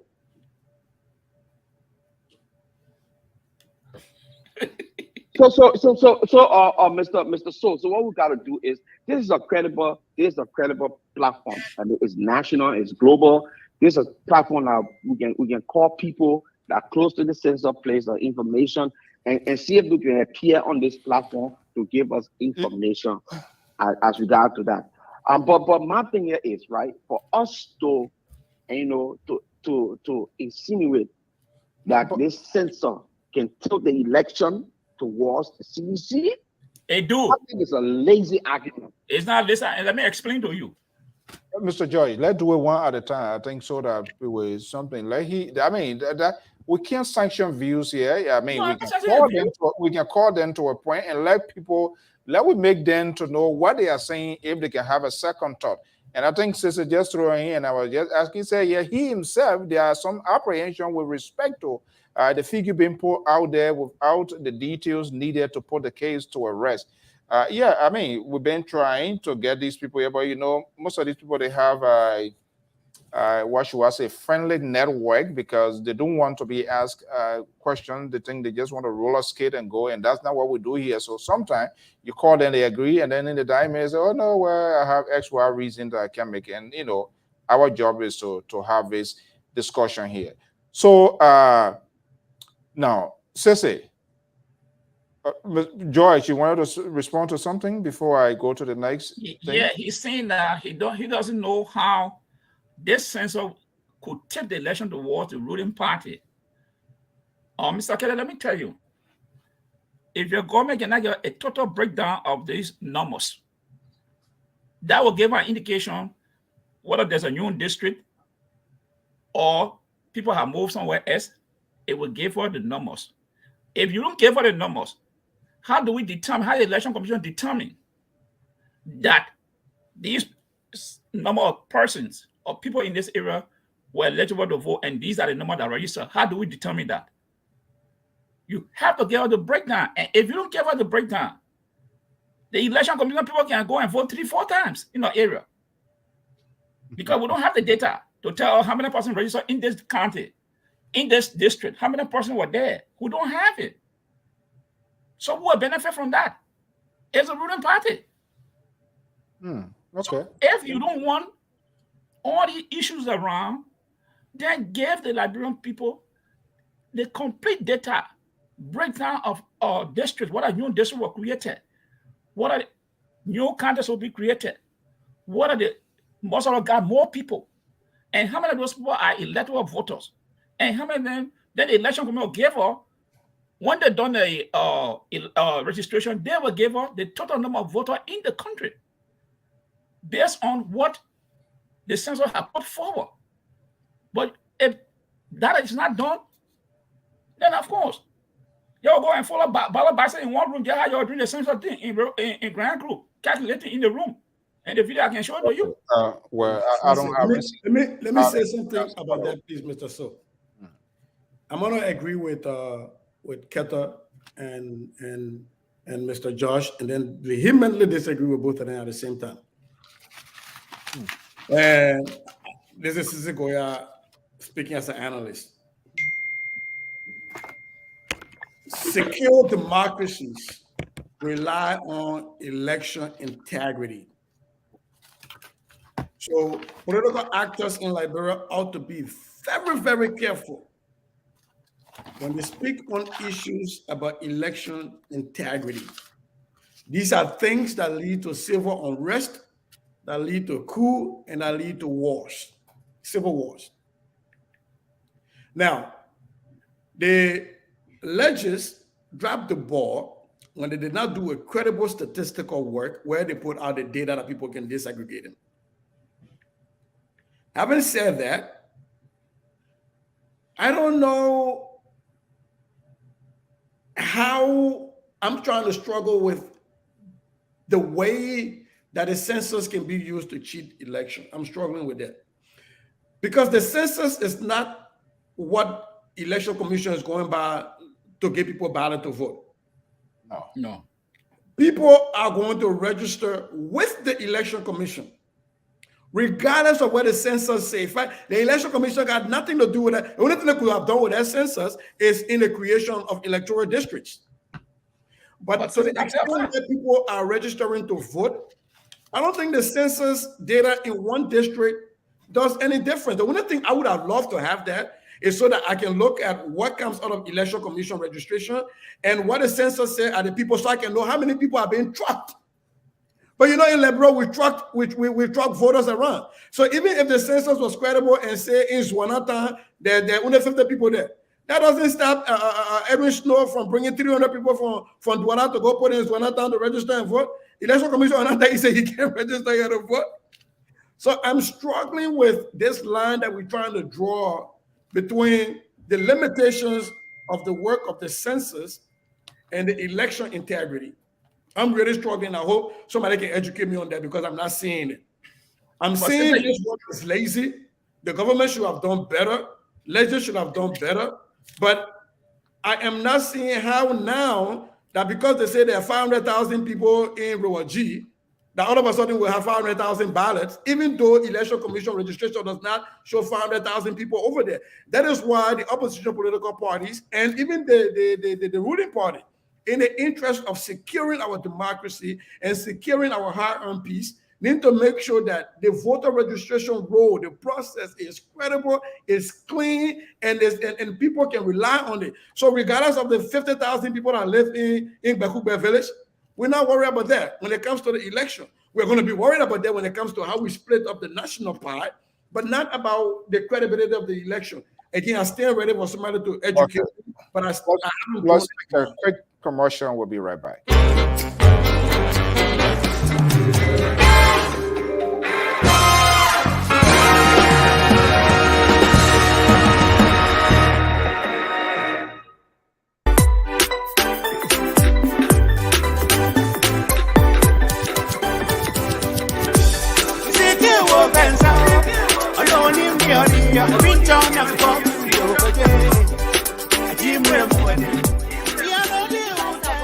Fiber Queen of a Woodland. Everyone that's looking for a nice African for wedding, whatever fiber you need, you can just come over here. You have all this nice stuff. If you need a Chevy, you guys can come over here for baby shower, for wedding. You guys are welcome.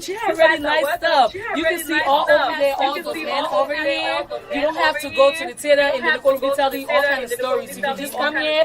They're already made. And for ladies, you can just look for whatever fiber you're looking for and match it for the men.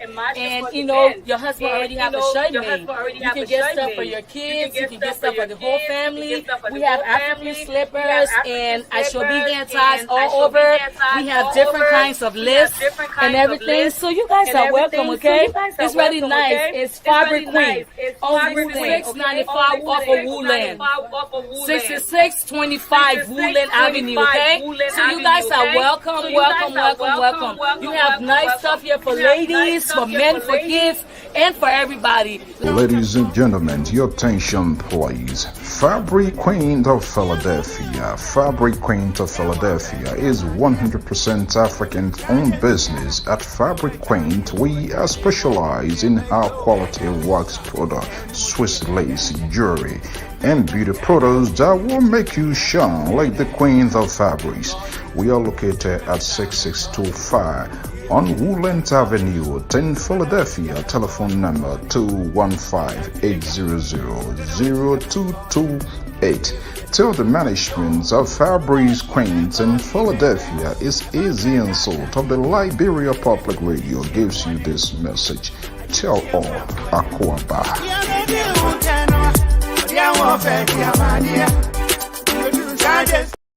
Okay, there's a Fabric Cranes, one of our sponsors. Just in case you're a Liberian right here in the US or inside Liberia, wherever you are, we have the ability to showcase your product, whatever you want to do. But little cash is involved. But let us know, including our live program, we have the ability to capture that and bring it live before your very eyes.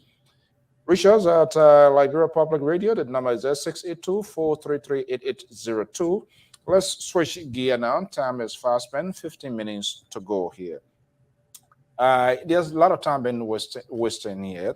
Not really waste, but taking our time. There's a lot of distraction going on when we should be looking at these you guys' portfolio. I know you're just coming from another program. The guy moving all around. We don't know who they are running mates and all of that. Yeah, people say time is still there, but it's important that we have these conversations so we know exactly who they are and what they represent. Our man, the old man, still hanging in there. I'm not sure whether this week, the week already gone, maybe another week going to be coming. Yeah, but the guys, they are going to the first branch of government now. What are we going to get from that? So what's going to be the game changer from that? Anybody? What are we going to hear from them? Koto, OJ, Sese, Pa George, Keto.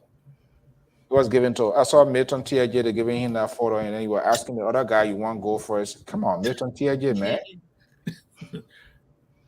Yeah, that was an Honorable Patikwa. I think he from, I'm not sure exactly where he's from, but I think that's Patikwa, that Patikwa right there. I know. And that Patikwa reminds me about this guy in Sano. That was 70 something, Ebenezer Patikwa. He used to be there super in a while. I've not heard that name for quite a long time. Yeah, that's Patikwa order because I do it from Agriculture Ministry. Yeah. So the thing is, there are procedures that you need to follow. And if you have grievances, the only problem like I have with it is that they don't have the raw data to argue, their case. So it's like you just suspect. We don't know what I mean, it's not being if the raw displayed. data is there, then you start to point out here is where I have problems. Then of course, then it becomes. Can we, not to interrupt, can we conclude that they don't have it because it's not being displayed? Is that a case? Well, they had a preliminary, but the preliminary does not come out with the analysis, a breakdown of the age range, like foreigners vote, how many women, how many men, and these are things that we need to know, but there's no breakdown in it. How many, the birth rate, those are the aggregations that you need to follow. But to this point, we don't have all of those.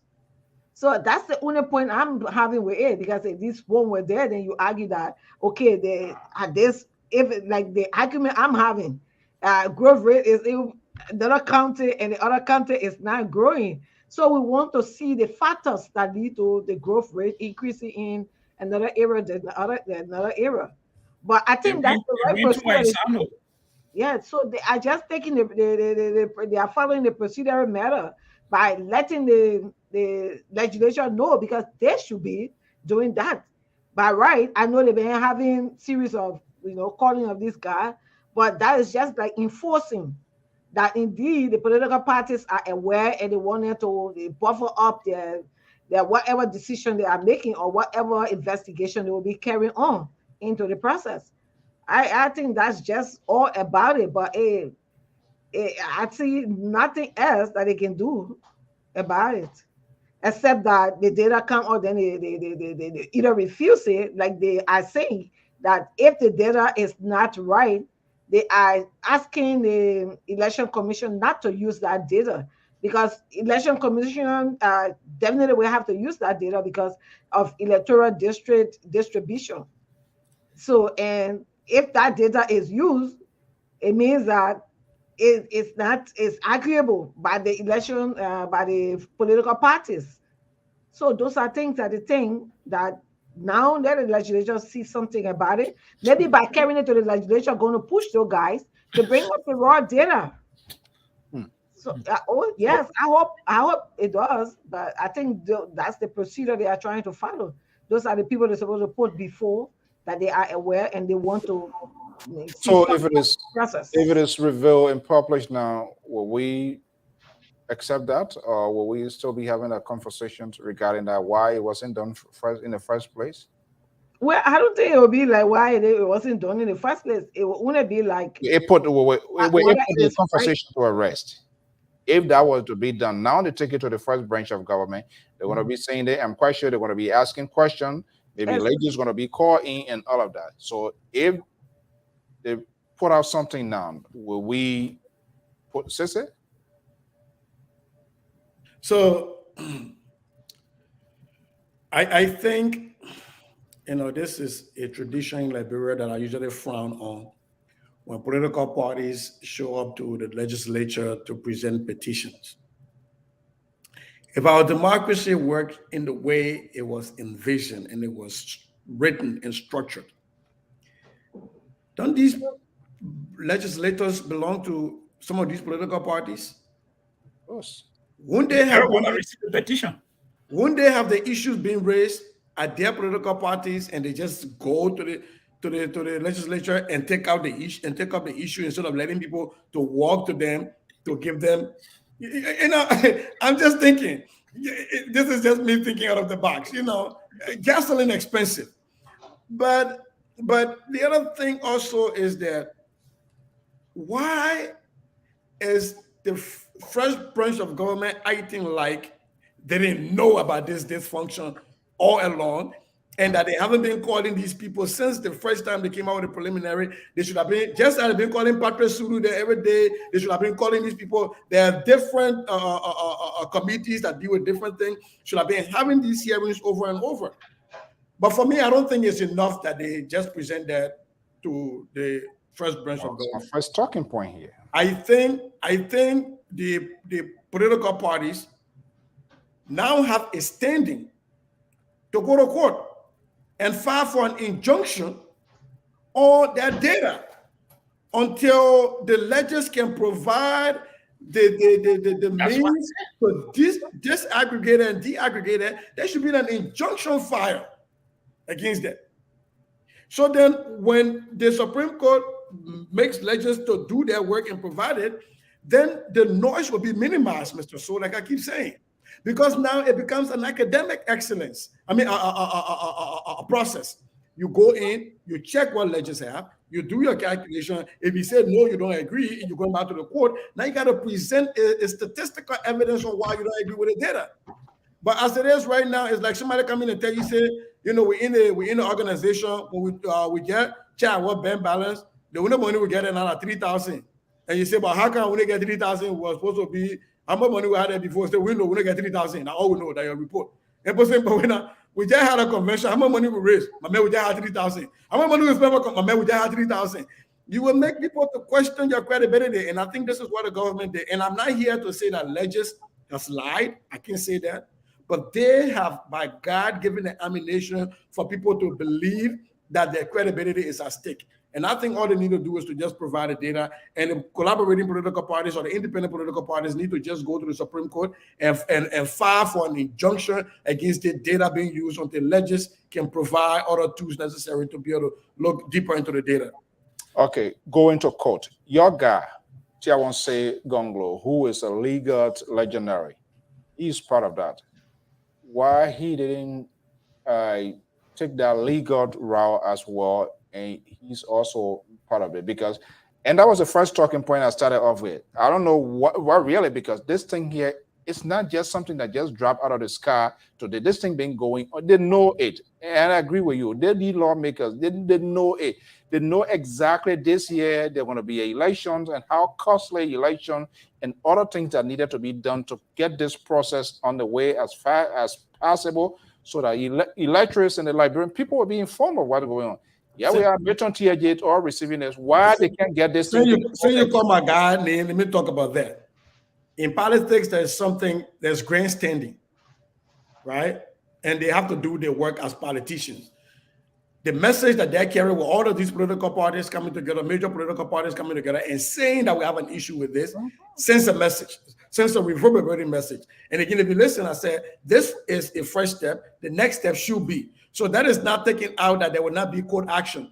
But just because Councilor Gonglo is a lawyer, the United Party got lawyers. They too can sue. It doesn't have to be Councilor Gonglo. If I'm right, the former Chief Justice is a partisan of the United Party. All of the political parties in Liberia got lawyers. So it doesn't just have to be Gonglo being a luminary to go to court, because now, you know, he the lawyer, so this month he might be the one who want to raise you to run to Temple of Justice. Plenty of people get raised in our country, they can wear and go to Temple of Justice too. And Mr. So, let me say something. Has he bought one? Ready to go after this? Oh, we got rare shoe. We've been taking all along to Supreme Court to fight for the downtrodden, and we'll continue to do that. But if the question is whether we are going to cry foul play, no, we're not. We're going to make sure we keep pushing so that the process is credible, because Councilor Gonglo believes that a secure democracy depends on a credible election. So we're going to make sure we keep pushing so that the elections are credible, and whomever comes off the winner, Liberia is going to coalesce around their winner. But we got to make sure that elections are credible. We see what's happening in America here with this lingering 2020 election denial, right? Our democracy is not strong enough to withstand that. We have to be very careful. We got to make sure that we conduct an election that is credible, because our democracy is fragile and it depends on that. Okay. Let me just add to that, Mr. So. Yeah, you cannot go to court now. The official result has not been published, so you cannot go to court. The official result will be published, because if you go to court, what are you carrying? But then why? So what is the argument for? The argument is that the result should come out. Yeah, but Mr. So, hold on. No, here's the thing here. Hold on. You serious? So, hold on. You need to hold on now. Where you want to carry to the court? What? No, you want to carry to the court something that you cannot prove. The government can say no. So why hold on until the detail result comes out? Why you carry the court, Mr. So? That's not what I'm. What that's they not did today, or what they were just bringing something to the attention of the legislature. But the court, you have to have result that the government has sanctioned. That's the court. Then you can take that and go to court. But after that, you can't go to court. Let me use preliminary. You cannot go to the preliminary result. This is what you guys do for the official result when it comes to say issue an injunction. Yeah, this is why you guys do politician too much of political correctness. And let me conduct a little bit case study here. This guy, he's a professor. Sise Goyo. Before your final, how many tests do you administer before the final? It varies. Depends on how many units I've covered and how do I think if some of those units get to be merged in or not. It depends. Sometimes, as a matter of fact, on a normal scale, let's take no. Let me disabuse you first. I don't even get final exams. I don't, because final exams, the concept of final exam is stupid. If I'm giving kids continuously what we do a unit, I'm giving you quizzes, I'm giving you tests on a unit, and you're showing me that you know it. Why should I go make you sit down and try to memorize 6 months worth of lesson to come and give you one test that covers 6 months worth of lesson? It is stupid. It's not funded in any academic pedagogy that makes sense. So I don't get final exams. Okay, so let me narrow it down here, because all of you guys, this is why everybody trying to take a tactical stand here, and I'm still going to push this here. Let's do on a normal scale here. Maybe you take your mate and you're going to do a final here. Teacher, I am the professor now. Saying you create your story. Your man flipping the coin. He's not a professor. The question now is, I'm going to administer 2 major tests. OJ and myself going to administer 2 major tests. OJ, you taking some now? This is a semester here, and I just gave 1, and 1 is still standing. So why are you taking my complaint to the authority that the man when the semester is still in place? But here's what I can do. The semester has not ended. You said 2 tests. Hold on. The semester is still. If you give 1 test, Mr. So, I can carry a complaint to the authorities. Yes. If the test was not based on the unit we cover, if the test you do was biased, if the test was biased, was racially biased, then I can take your complaint, because then you're not testing me based on my ability. You're testing me based on something else. Here's my example. We covered 5 major topics for that test, and everything was inclusive. We did protocol, we did everything. Then you see now, then you got credibility. Then you can say this test is based in credibility. That is standard. This test is not. Yes. That's what they're saying. Since we're going to the test issue now, we gotta get topics that you will cover before you take a test. Of course. If I took a topic and then you went and draw your questions from the topic that we did not discuss, I can dispute it. That's where the question will come. I did not do this topic, and you brought your test in this topic. We'll cover 5 major topics, and you said you're supposed to give 2 tests. That's where we are. I say I given 2 for the, and 1 is given, and 1 is pending. The semester is still in place. Yes. So why should we Make a complaint. Okay, we'll try and go to your point so we can go to our closing here. This is crazy. You guys, you're giving a headache in our country, man. Please. So this is what Mr. George is saying here, right?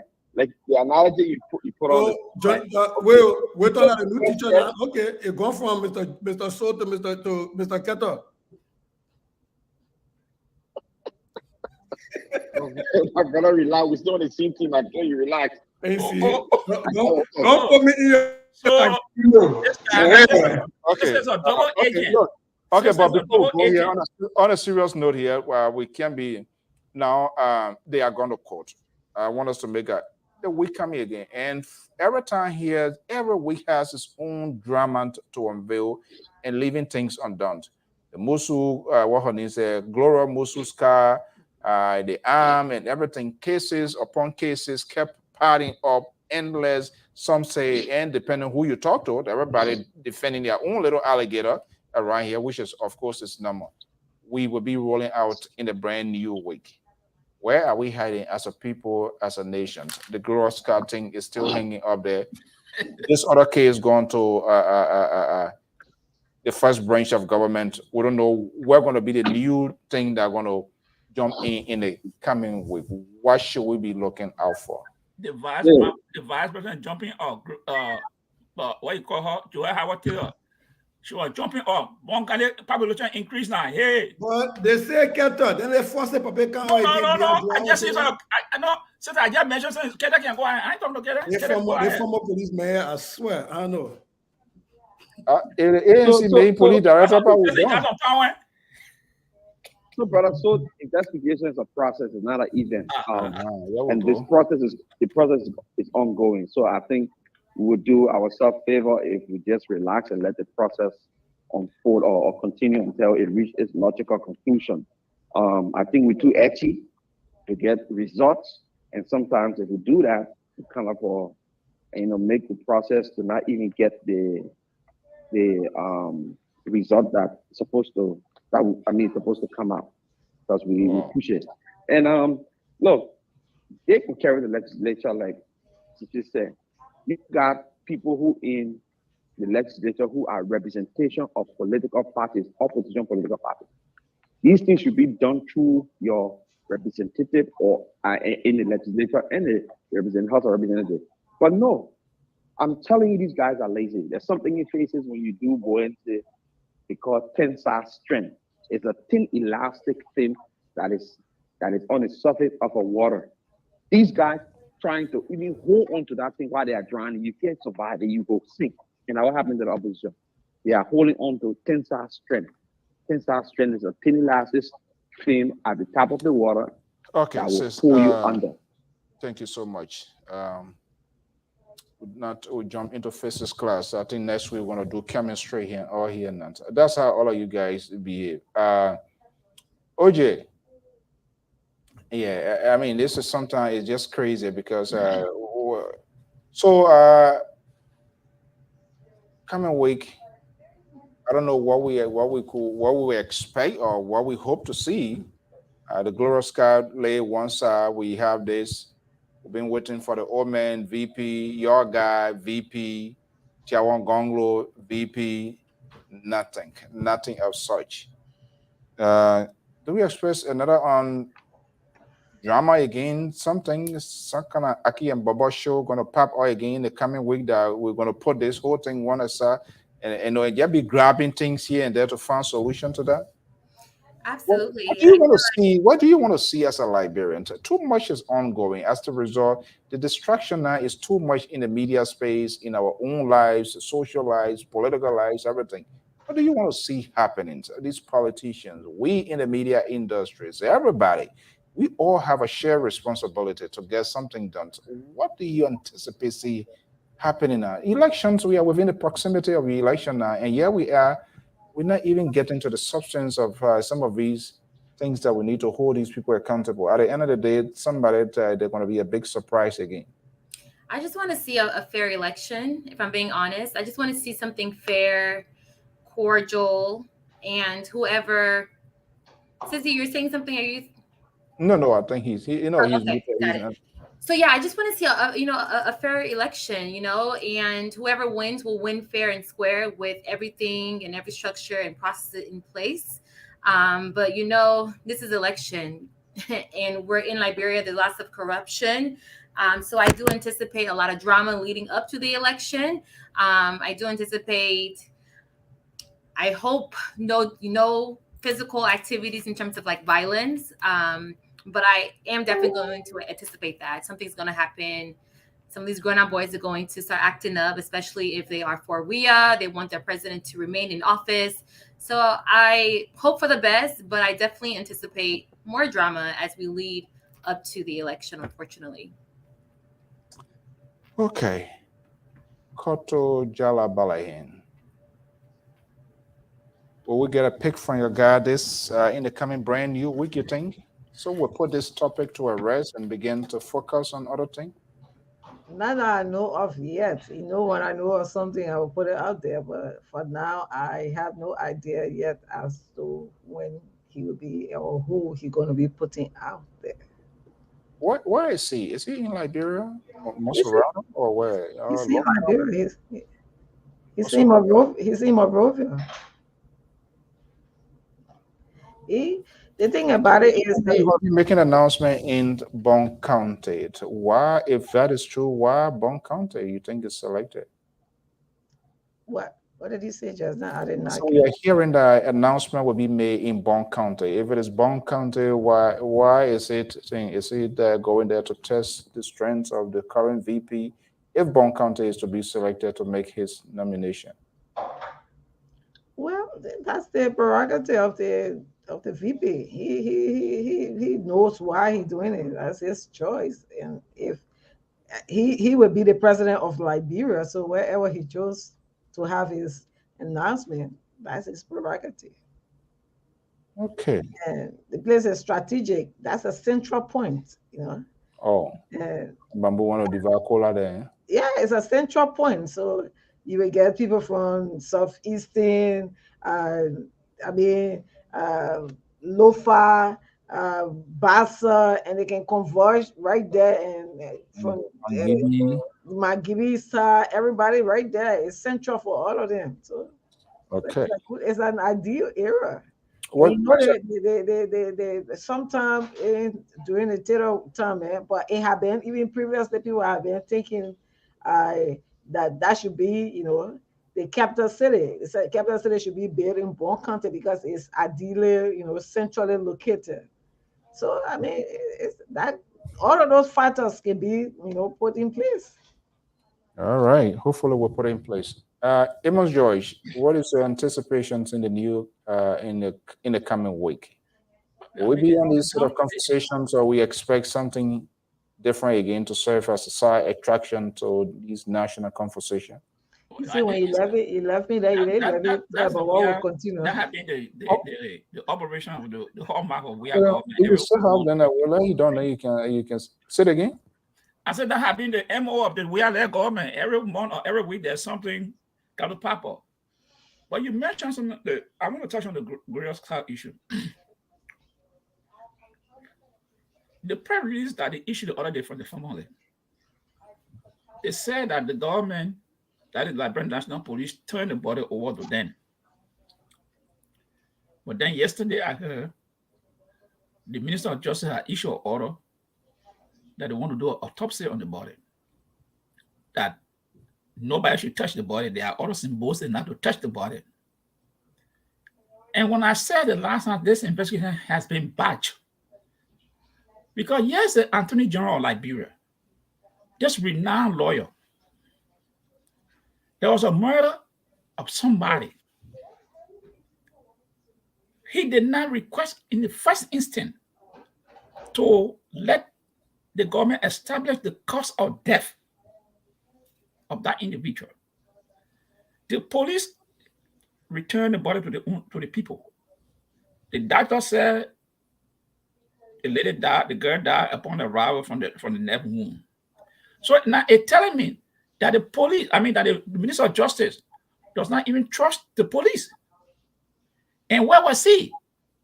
Why they told the people to receive the body Then the Minister of Justice come back and say, no, got to do an autopsy.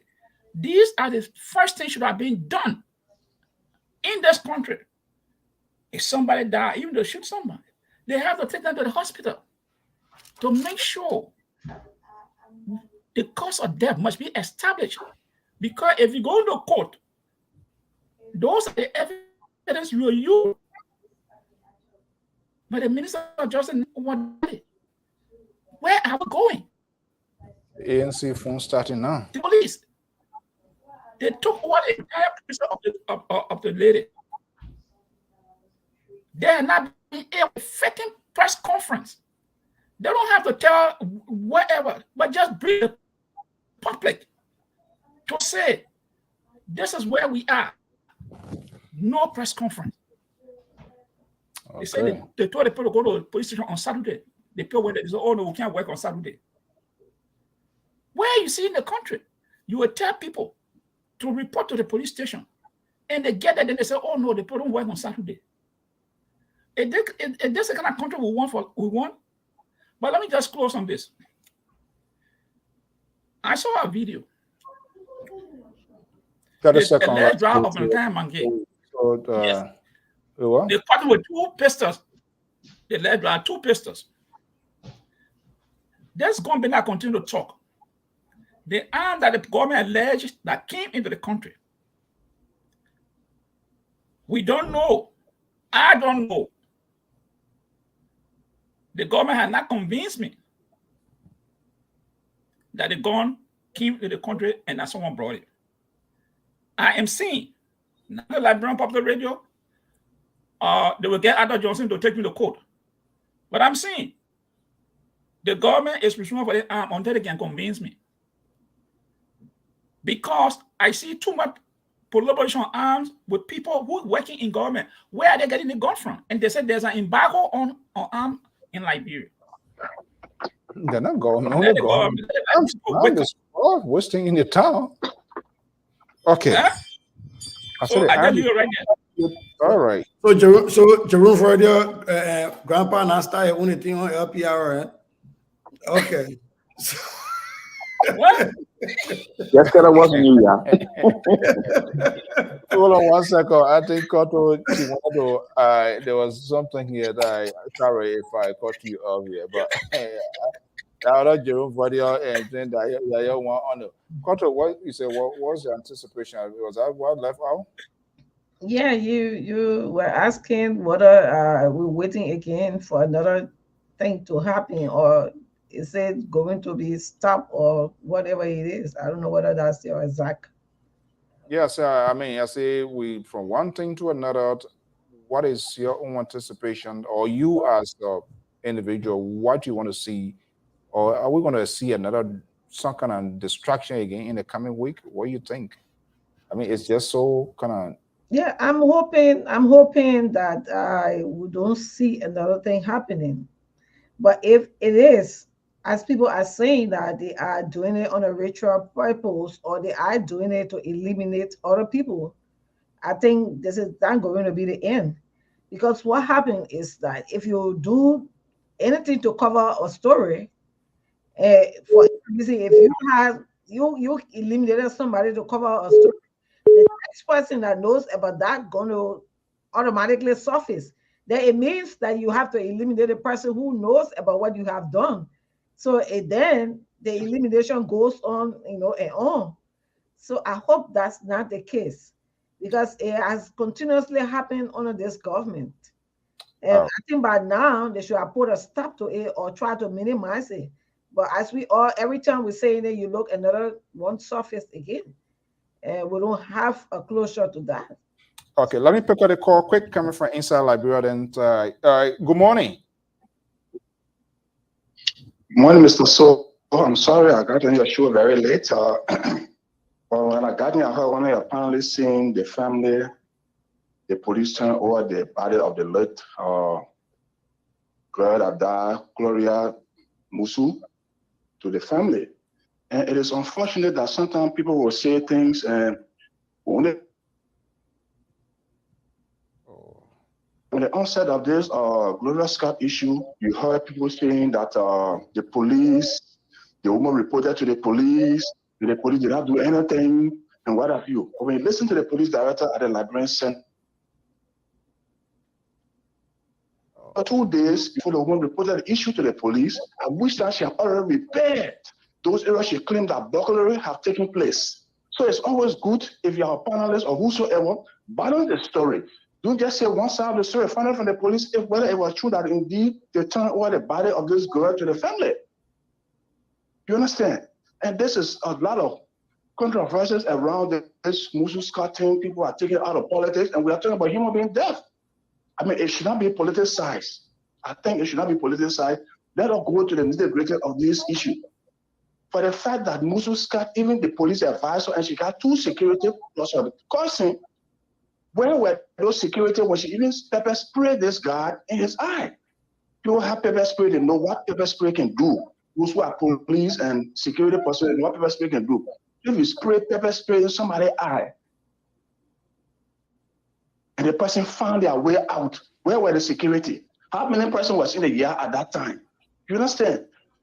And let's come back to the latest issue that you guys were discussing. The latest issue is this. The politicians are just, they see a population growing, they say, no, the result, we don't accept it. So when a population reduce, what are they saying? The population, I mean, the people went out and did their work. Whatsoever the work is, the people did their work. And let me tell people this. In statistics, you will not go and count people one by one. It's not possible. So they do what they call sampling. And they do what they call, how many person here, the information you get, that's what they go by. They're not forced to see everybody. You know? So let me ask you, do you think quickly, even though we're out of time here, do you think... but they are cry foul. Everybody want to cry foul. This is what is that? How you think, can you ask him how you think sampling is done to determine population? Because you're talking about statistics. I would really want to find out what you think. Exactly. Is he hearing you? Are you hearing him? Yeah? Are you hearing his question? I'm not hearing. So how do you think sampling is done to be able to project population? Because you say in statistics they do sampling, which is fine, but how do you do sampling with census, and then how do you project the final number if you're sampling? He said they don't count. He said they don't count everybody. No, you don't do sampling. That's what they do. They do random sampling. To get everybody that to say, look, if I went to a household and I work for the census team, and I'll ask the household who is here, how many person here, what their name, what their ages. I don't have to see them in person. So the information you gave me from your household, I rely on that information to do my work. Yeah, but that is not sampling. That is not sampling. That is state counting. Yes. Is that a right way to do it in fact? If they did that, you just come to my house and say, I get 15 persons without you even saying those people, whether they are physically present, especially if information went out. This is the day I believe there's a team, right? Mr. So, it's not really possible that, like, people are moving up and down. It's not really possible. So now they look at the house size, like a 2-bedroom house. You can say you got 15 person in there. It's not possible. You understand? But if they are not satisfied, they schedule you and then they tell you, okay, at so and so time, maybe what time the people will come back here. They say, oh, the people will be at this time, and they will come back if the information you give them, if they trust it, then they leave. So, Mr. So, ask that man. Since asking the question again, not repeat the question. Yeah. How do he call that? Is that sampling or counting? Wait, now with the current report right now, do you think the numbers, the figures you spoke out, is it comprehensive to put a conversation to a rest, or something left out? Well, this is a preliminary report, so we're waiting to see the final one. Okay. But the thing is, because the population is growing. No, I have nothing to kind of like put that onto the scale to judge. But what I'm saying, do you think that first information, even the preliminary, is it convincing, or the preliminary has created headache for us to be having this conversation? The opposition are just crying foul for nothing, Mr. So it's comprehensive. The people did their work.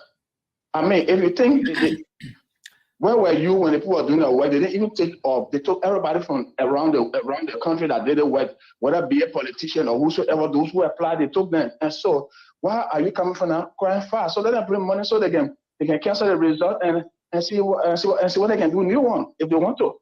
But I think that the result is convincing, and the opposition, they want to cry foul. Everything they want to cry foul, Mr. So everything they want to take out of politics in this country. So that's it. All right. Thank you so much. So let me just, before Mr. So let me just make a correction. No, Mr. So, hold on. He said, Mr. So. What? Ask that young man, the press release that Glorious California put up. We're not going to relegate that. No, I just want to tell you conversation on that. I mean, people want to give you.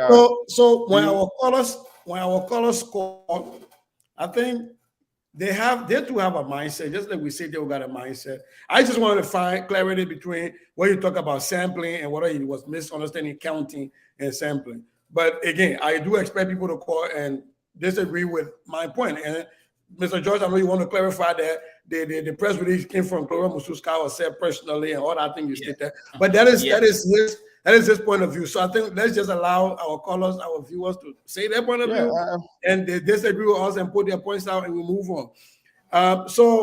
But the thing I wanted to talk about in my closing is that I want to agree with the caller on one thing you talk about, and that is this politicization of everything in Liberia. Murders should not be politicized. Sadly, they are. There is a lot of blame to go around.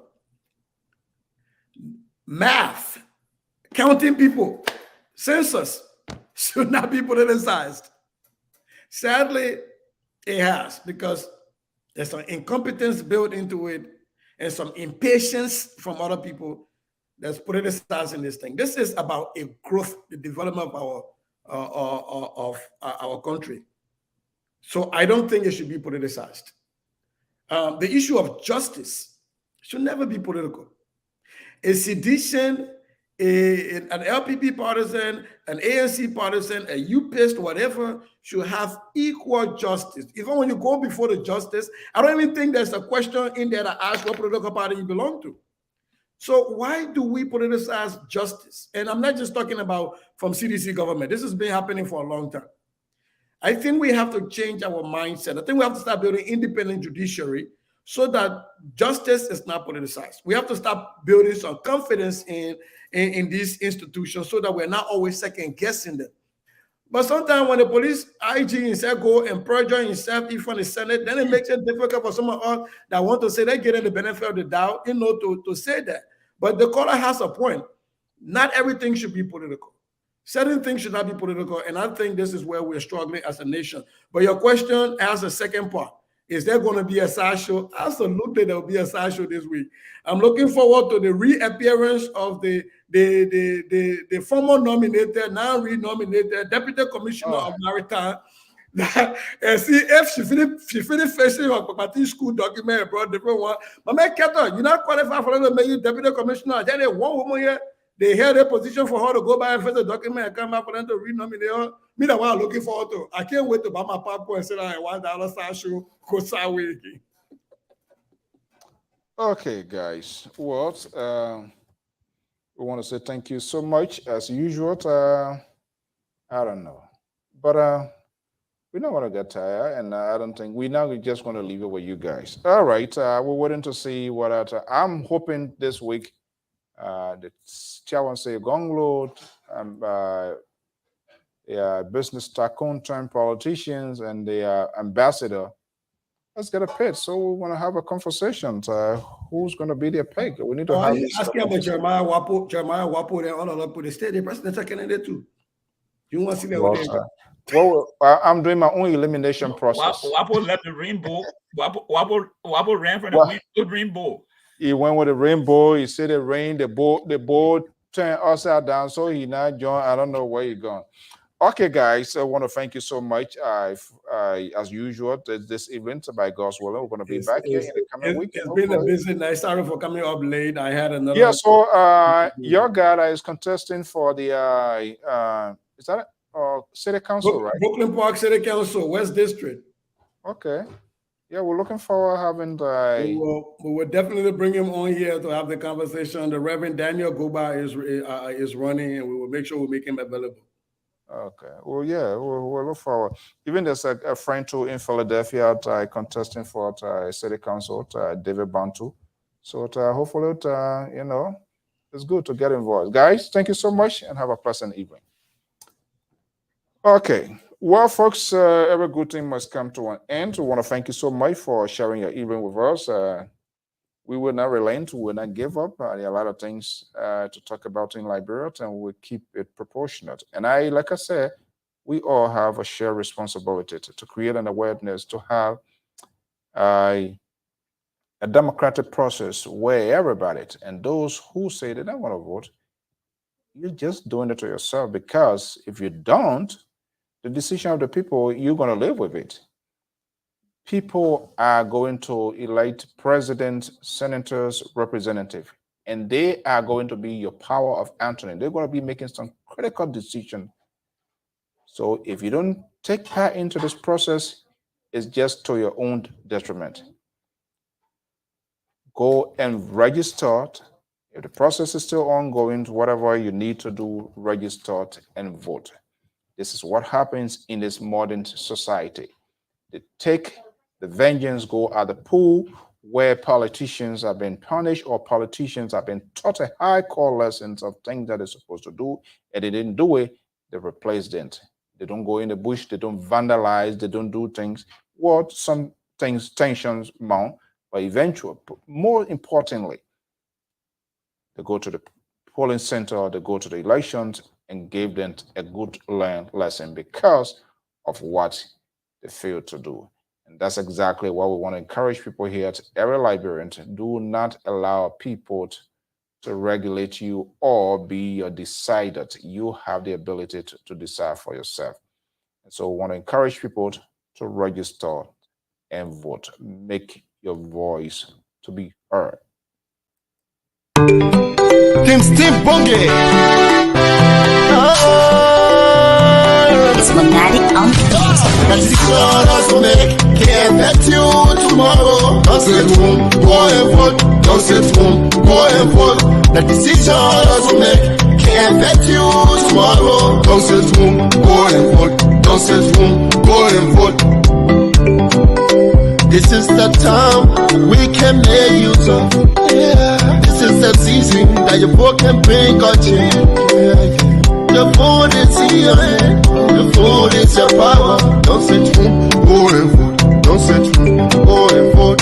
You may be frustrated, you may be disappointed. Don't sit home, go and vote. Don't sit home, go and vote. Think my children's future. Your one vote can make her better. One vote is a power. Your one vote is a strength. Don't sit home, go and vote. That decision to make can't affect you tomorrow. Don't sit home, go and vote. Don't sit home, go and vote. The decision to make can't affect you tomorrow. Don't sit home, go and vote. Don't sit home, go and vote. My Yana boss, go and vote. My strong guys, go and vote. My market here, go and vote. Don't sit home. Let's go, Mama and Papa. Don't sit home. Go and vote. Let's go. Paper riders, don't sit home. Hey, taxi drivers, go and vote. Take care riders, don't sit home. And the disabled people, go and vote. Hey, go and let's go to my Yana boss. And my strong people, don't sit home. And my market here, go and vote. Oh, my and Papa, go and vote. Man, disabled people, don't sit home. Go and vote. Let's say Java, don't sit home. My Pepe riders, go and vote. Keke riders, go and don't sit home. Go and vote.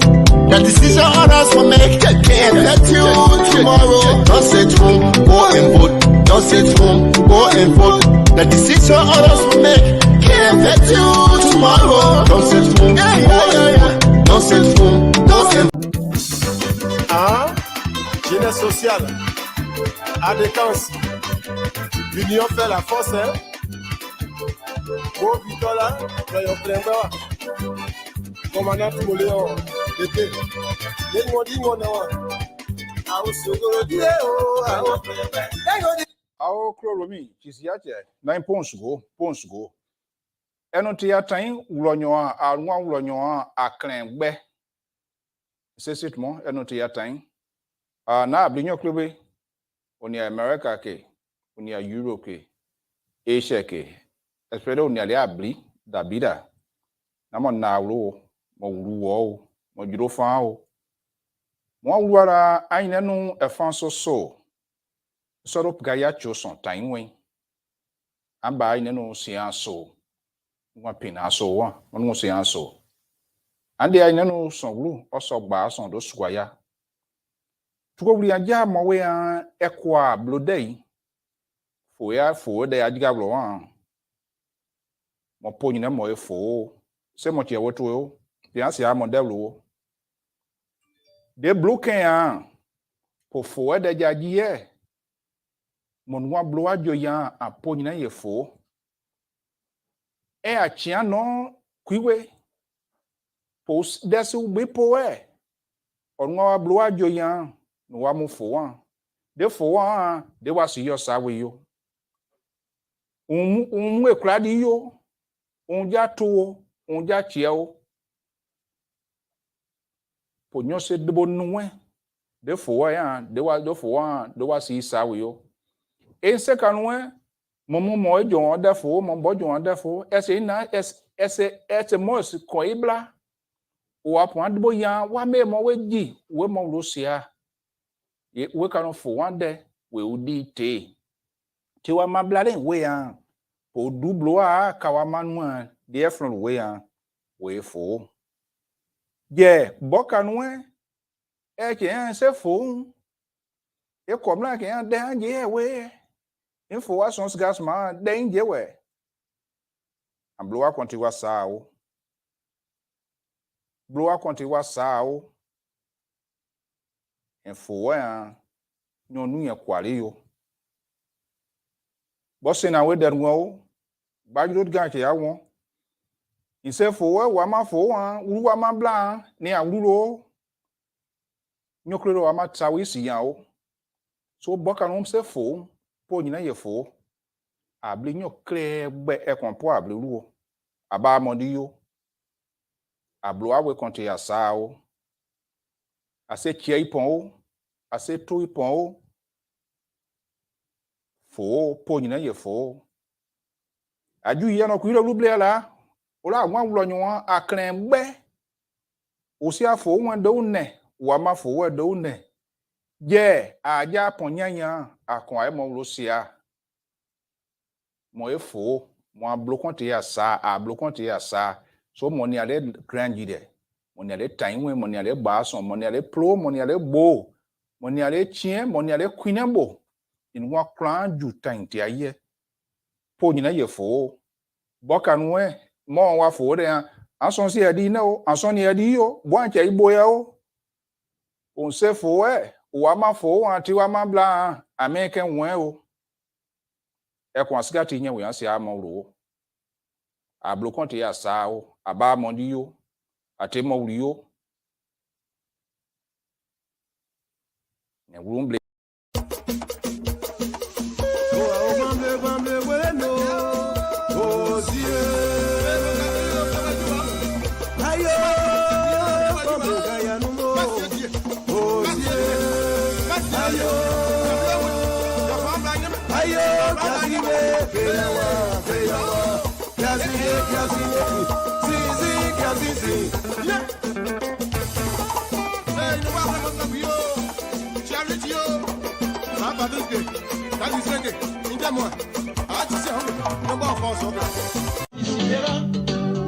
Soyons sensibles, tout le monde sera admis, même le dernier de la classe.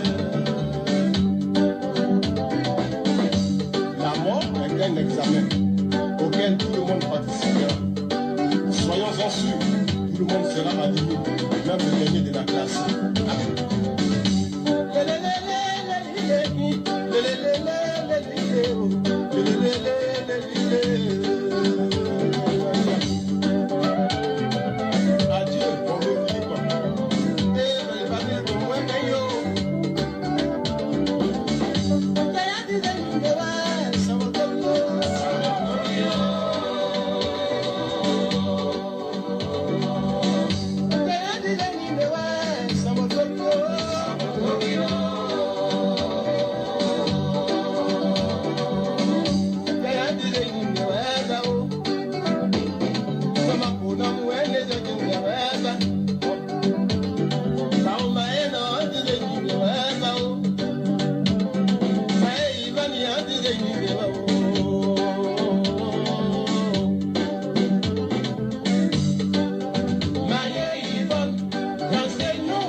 of the Liberia Public Radio want to interrupt this interlude of music to bring you this obituary announcement from our obituary photos of the Liberia Public Radio.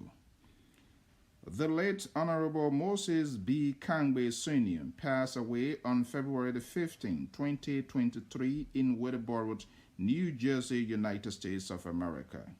He was 70 years old. The late Moses Kangbe was born December 28, 1953, to the union of Mrs. Yao Kangbe and Mr. Zul Kangbe in Kanglit, Babli District, Lower Nema County, Republic of Liberia. He leaves his wife widowed, Mrs. Rachel Z. Kangbe, 14 children, 26 grandchildren, 5 great-grandchildren, his brothers, sisters, and hosts of relatives and friends in Liberia, USA, Europe, and other parts of the world. The late Moses B. Kangbe Sr. wakekeeping is expected on Friday, March 10, 2023 at 8 p.m. Eastern Standard Time in Wetterboro, New Jersey, United States of America. Viewing of the body is at 9 a.m. Eastern Standard Time. Service starts at 10 a.m. Eastern in Wetterboro, New Jersey, United States of America. The mortal of the late Moses B. Kangbe Sr. is expected to be flown in the West African state of the Republic of Liberia. Wakekeeping in Liberia is March 22nd, 2023, followed by funeral service and interment in Kanglit, Nema County, Republic of Liberia. This announcement was brought into Liberia Public Radio by Mr. Moses M. Kangbe, call and on behalf of the family. Okay, well, folks, that's how we're going to leave here this evening. We want to thank you so much for all of you, your time, the evening, and let me just give recognition to someone special. He's one of my mentors, the chairman emeritus, Chairman Jerry Bade, is based in Canada. Good evening. Thank you for chipping in here this evening. We're going to make a time here. We need to hear from you. Let a sleeping lion to wake up. Something is unusual happening, and you're not a quiet guy that I know. So we need to get everybody. We all must be held accountable. We all must have chipped into what is happening in Liberia. And to all of you, if this is the first time on this network, this is the Liberia Public Radio. We wholeheartedly welcome you. Make it your home network. We are found live on Facebook, YouTube, Twitter, and LinkedIn, where you can get it. And there's an official website, www.liberiapublicradio.com, where most of our interviews and other news can be transcribed, and you can get it real for yourself. We want to thank you so much for your time, for your event, your comment, your tweet, and those that even call in. We usually go back and look at your comments, your tweet. It's a learning process. We do not sanction views here. However, there's traditions on this network. We don't normally tell you what you want to hear. We say it what you need to do. But we say it. Thank you so much. Despite our political conversation, that does not in any way, sometimes doesn't pivot in your direction, but you still have the courage to be here. And that's what we are always here. It's about a sovereign country. We are not talking about individual homes. So we all understand how tense they're going to be, the diversities of conversation, because every little alligator tries to defend and protect their own alligator. And sooner or later, when an alligator becomes a grown alligator, it goes into the belly of the alligator. And we know how polarized the politics in Liberia. We all must be held accountable. And we are on an obligation as Liberians, regardless of our political attachment, that we do have a shared responsibility to make sure that peace is preserved in that country. It doesn't matter who is in or who is out. Peace must beat the trumpet of the day. Until then, we say thank you so much for sharing with us. You can advertise with us. We don't just take free. Let's create a sort of battle system. We render you services and you paid us. Don't give free money. There's nothing called free money. I never found a dime since I've been into this country here. At some point in time, we'll be reaching out to you, but we also want to do our own due diligence before we can ask you. This is not who we are. This is not what we do here. We usually do fundraiser for other organizations or individuals or other group, but at some point in time, we'll do it. But before we do that, we have come to the conclusion, folks at LPR, we need to take the lead, and then people can supplement. So this is what, not that we don't have cash out or Zelle, but we have to be honest in what we're doing. We must give and provide you authentic reason, something concrete that you will see, for which we must ask you for your $5 and $10. Not because we don't want to take advantage of people's benevolence or goodwill and blow it up because we want to take money. No. Thank you so much. By God's willing, so we'll be back here in the coming week. And let's keep praying for our country. Too much is ongoing. Have a pleasant evening. Bye-bye.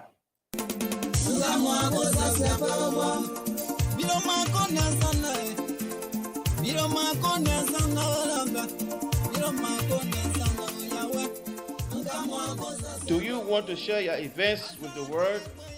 Why not contact us? We are Liberia Public Radio, LPR. We are the specialists in advertisements, commercials, radio and TV services. We have the professionals that can help you sell your products and provide live coverage of all events, such as weddings, conventions, graduations, reunions, anniversaries, sports, birthdays, baby showers, religious activities, funerals, and many more. Take your phone right now and call any of the following numbers: 682-433-8802, 267-648-6089, 484-786-3337, or 916-533-2048.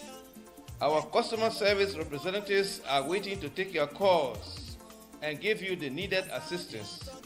It is LPR, the home of excellent media services, and your friends in business.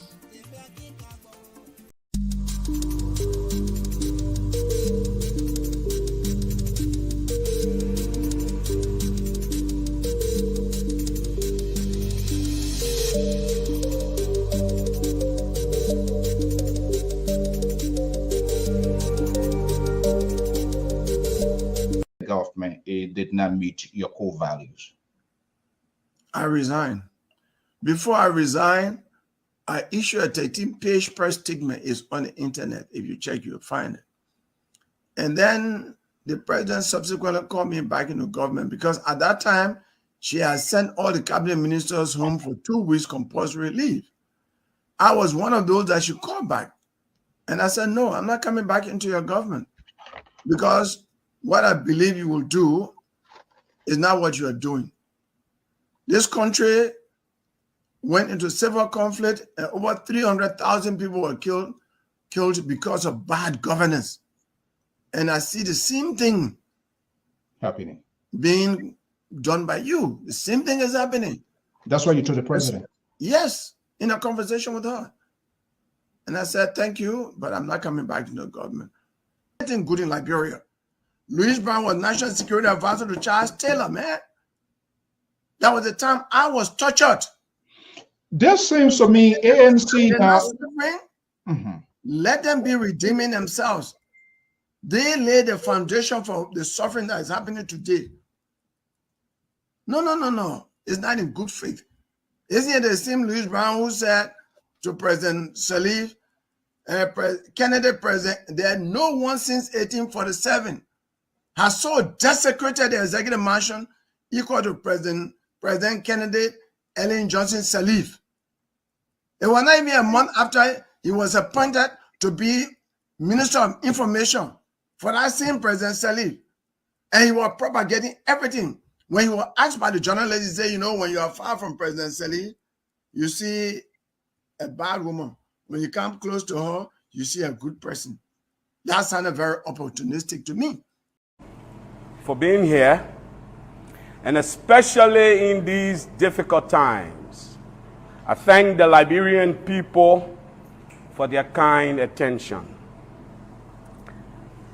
All over this country, in every village and town, across every region and community, from mosques to churches, from markets to schools, from prisons to hospitals, across all political parties, ministries, agencies, and institutions of the government, no Liberian needs me to tell them that things are bad and only getting worse.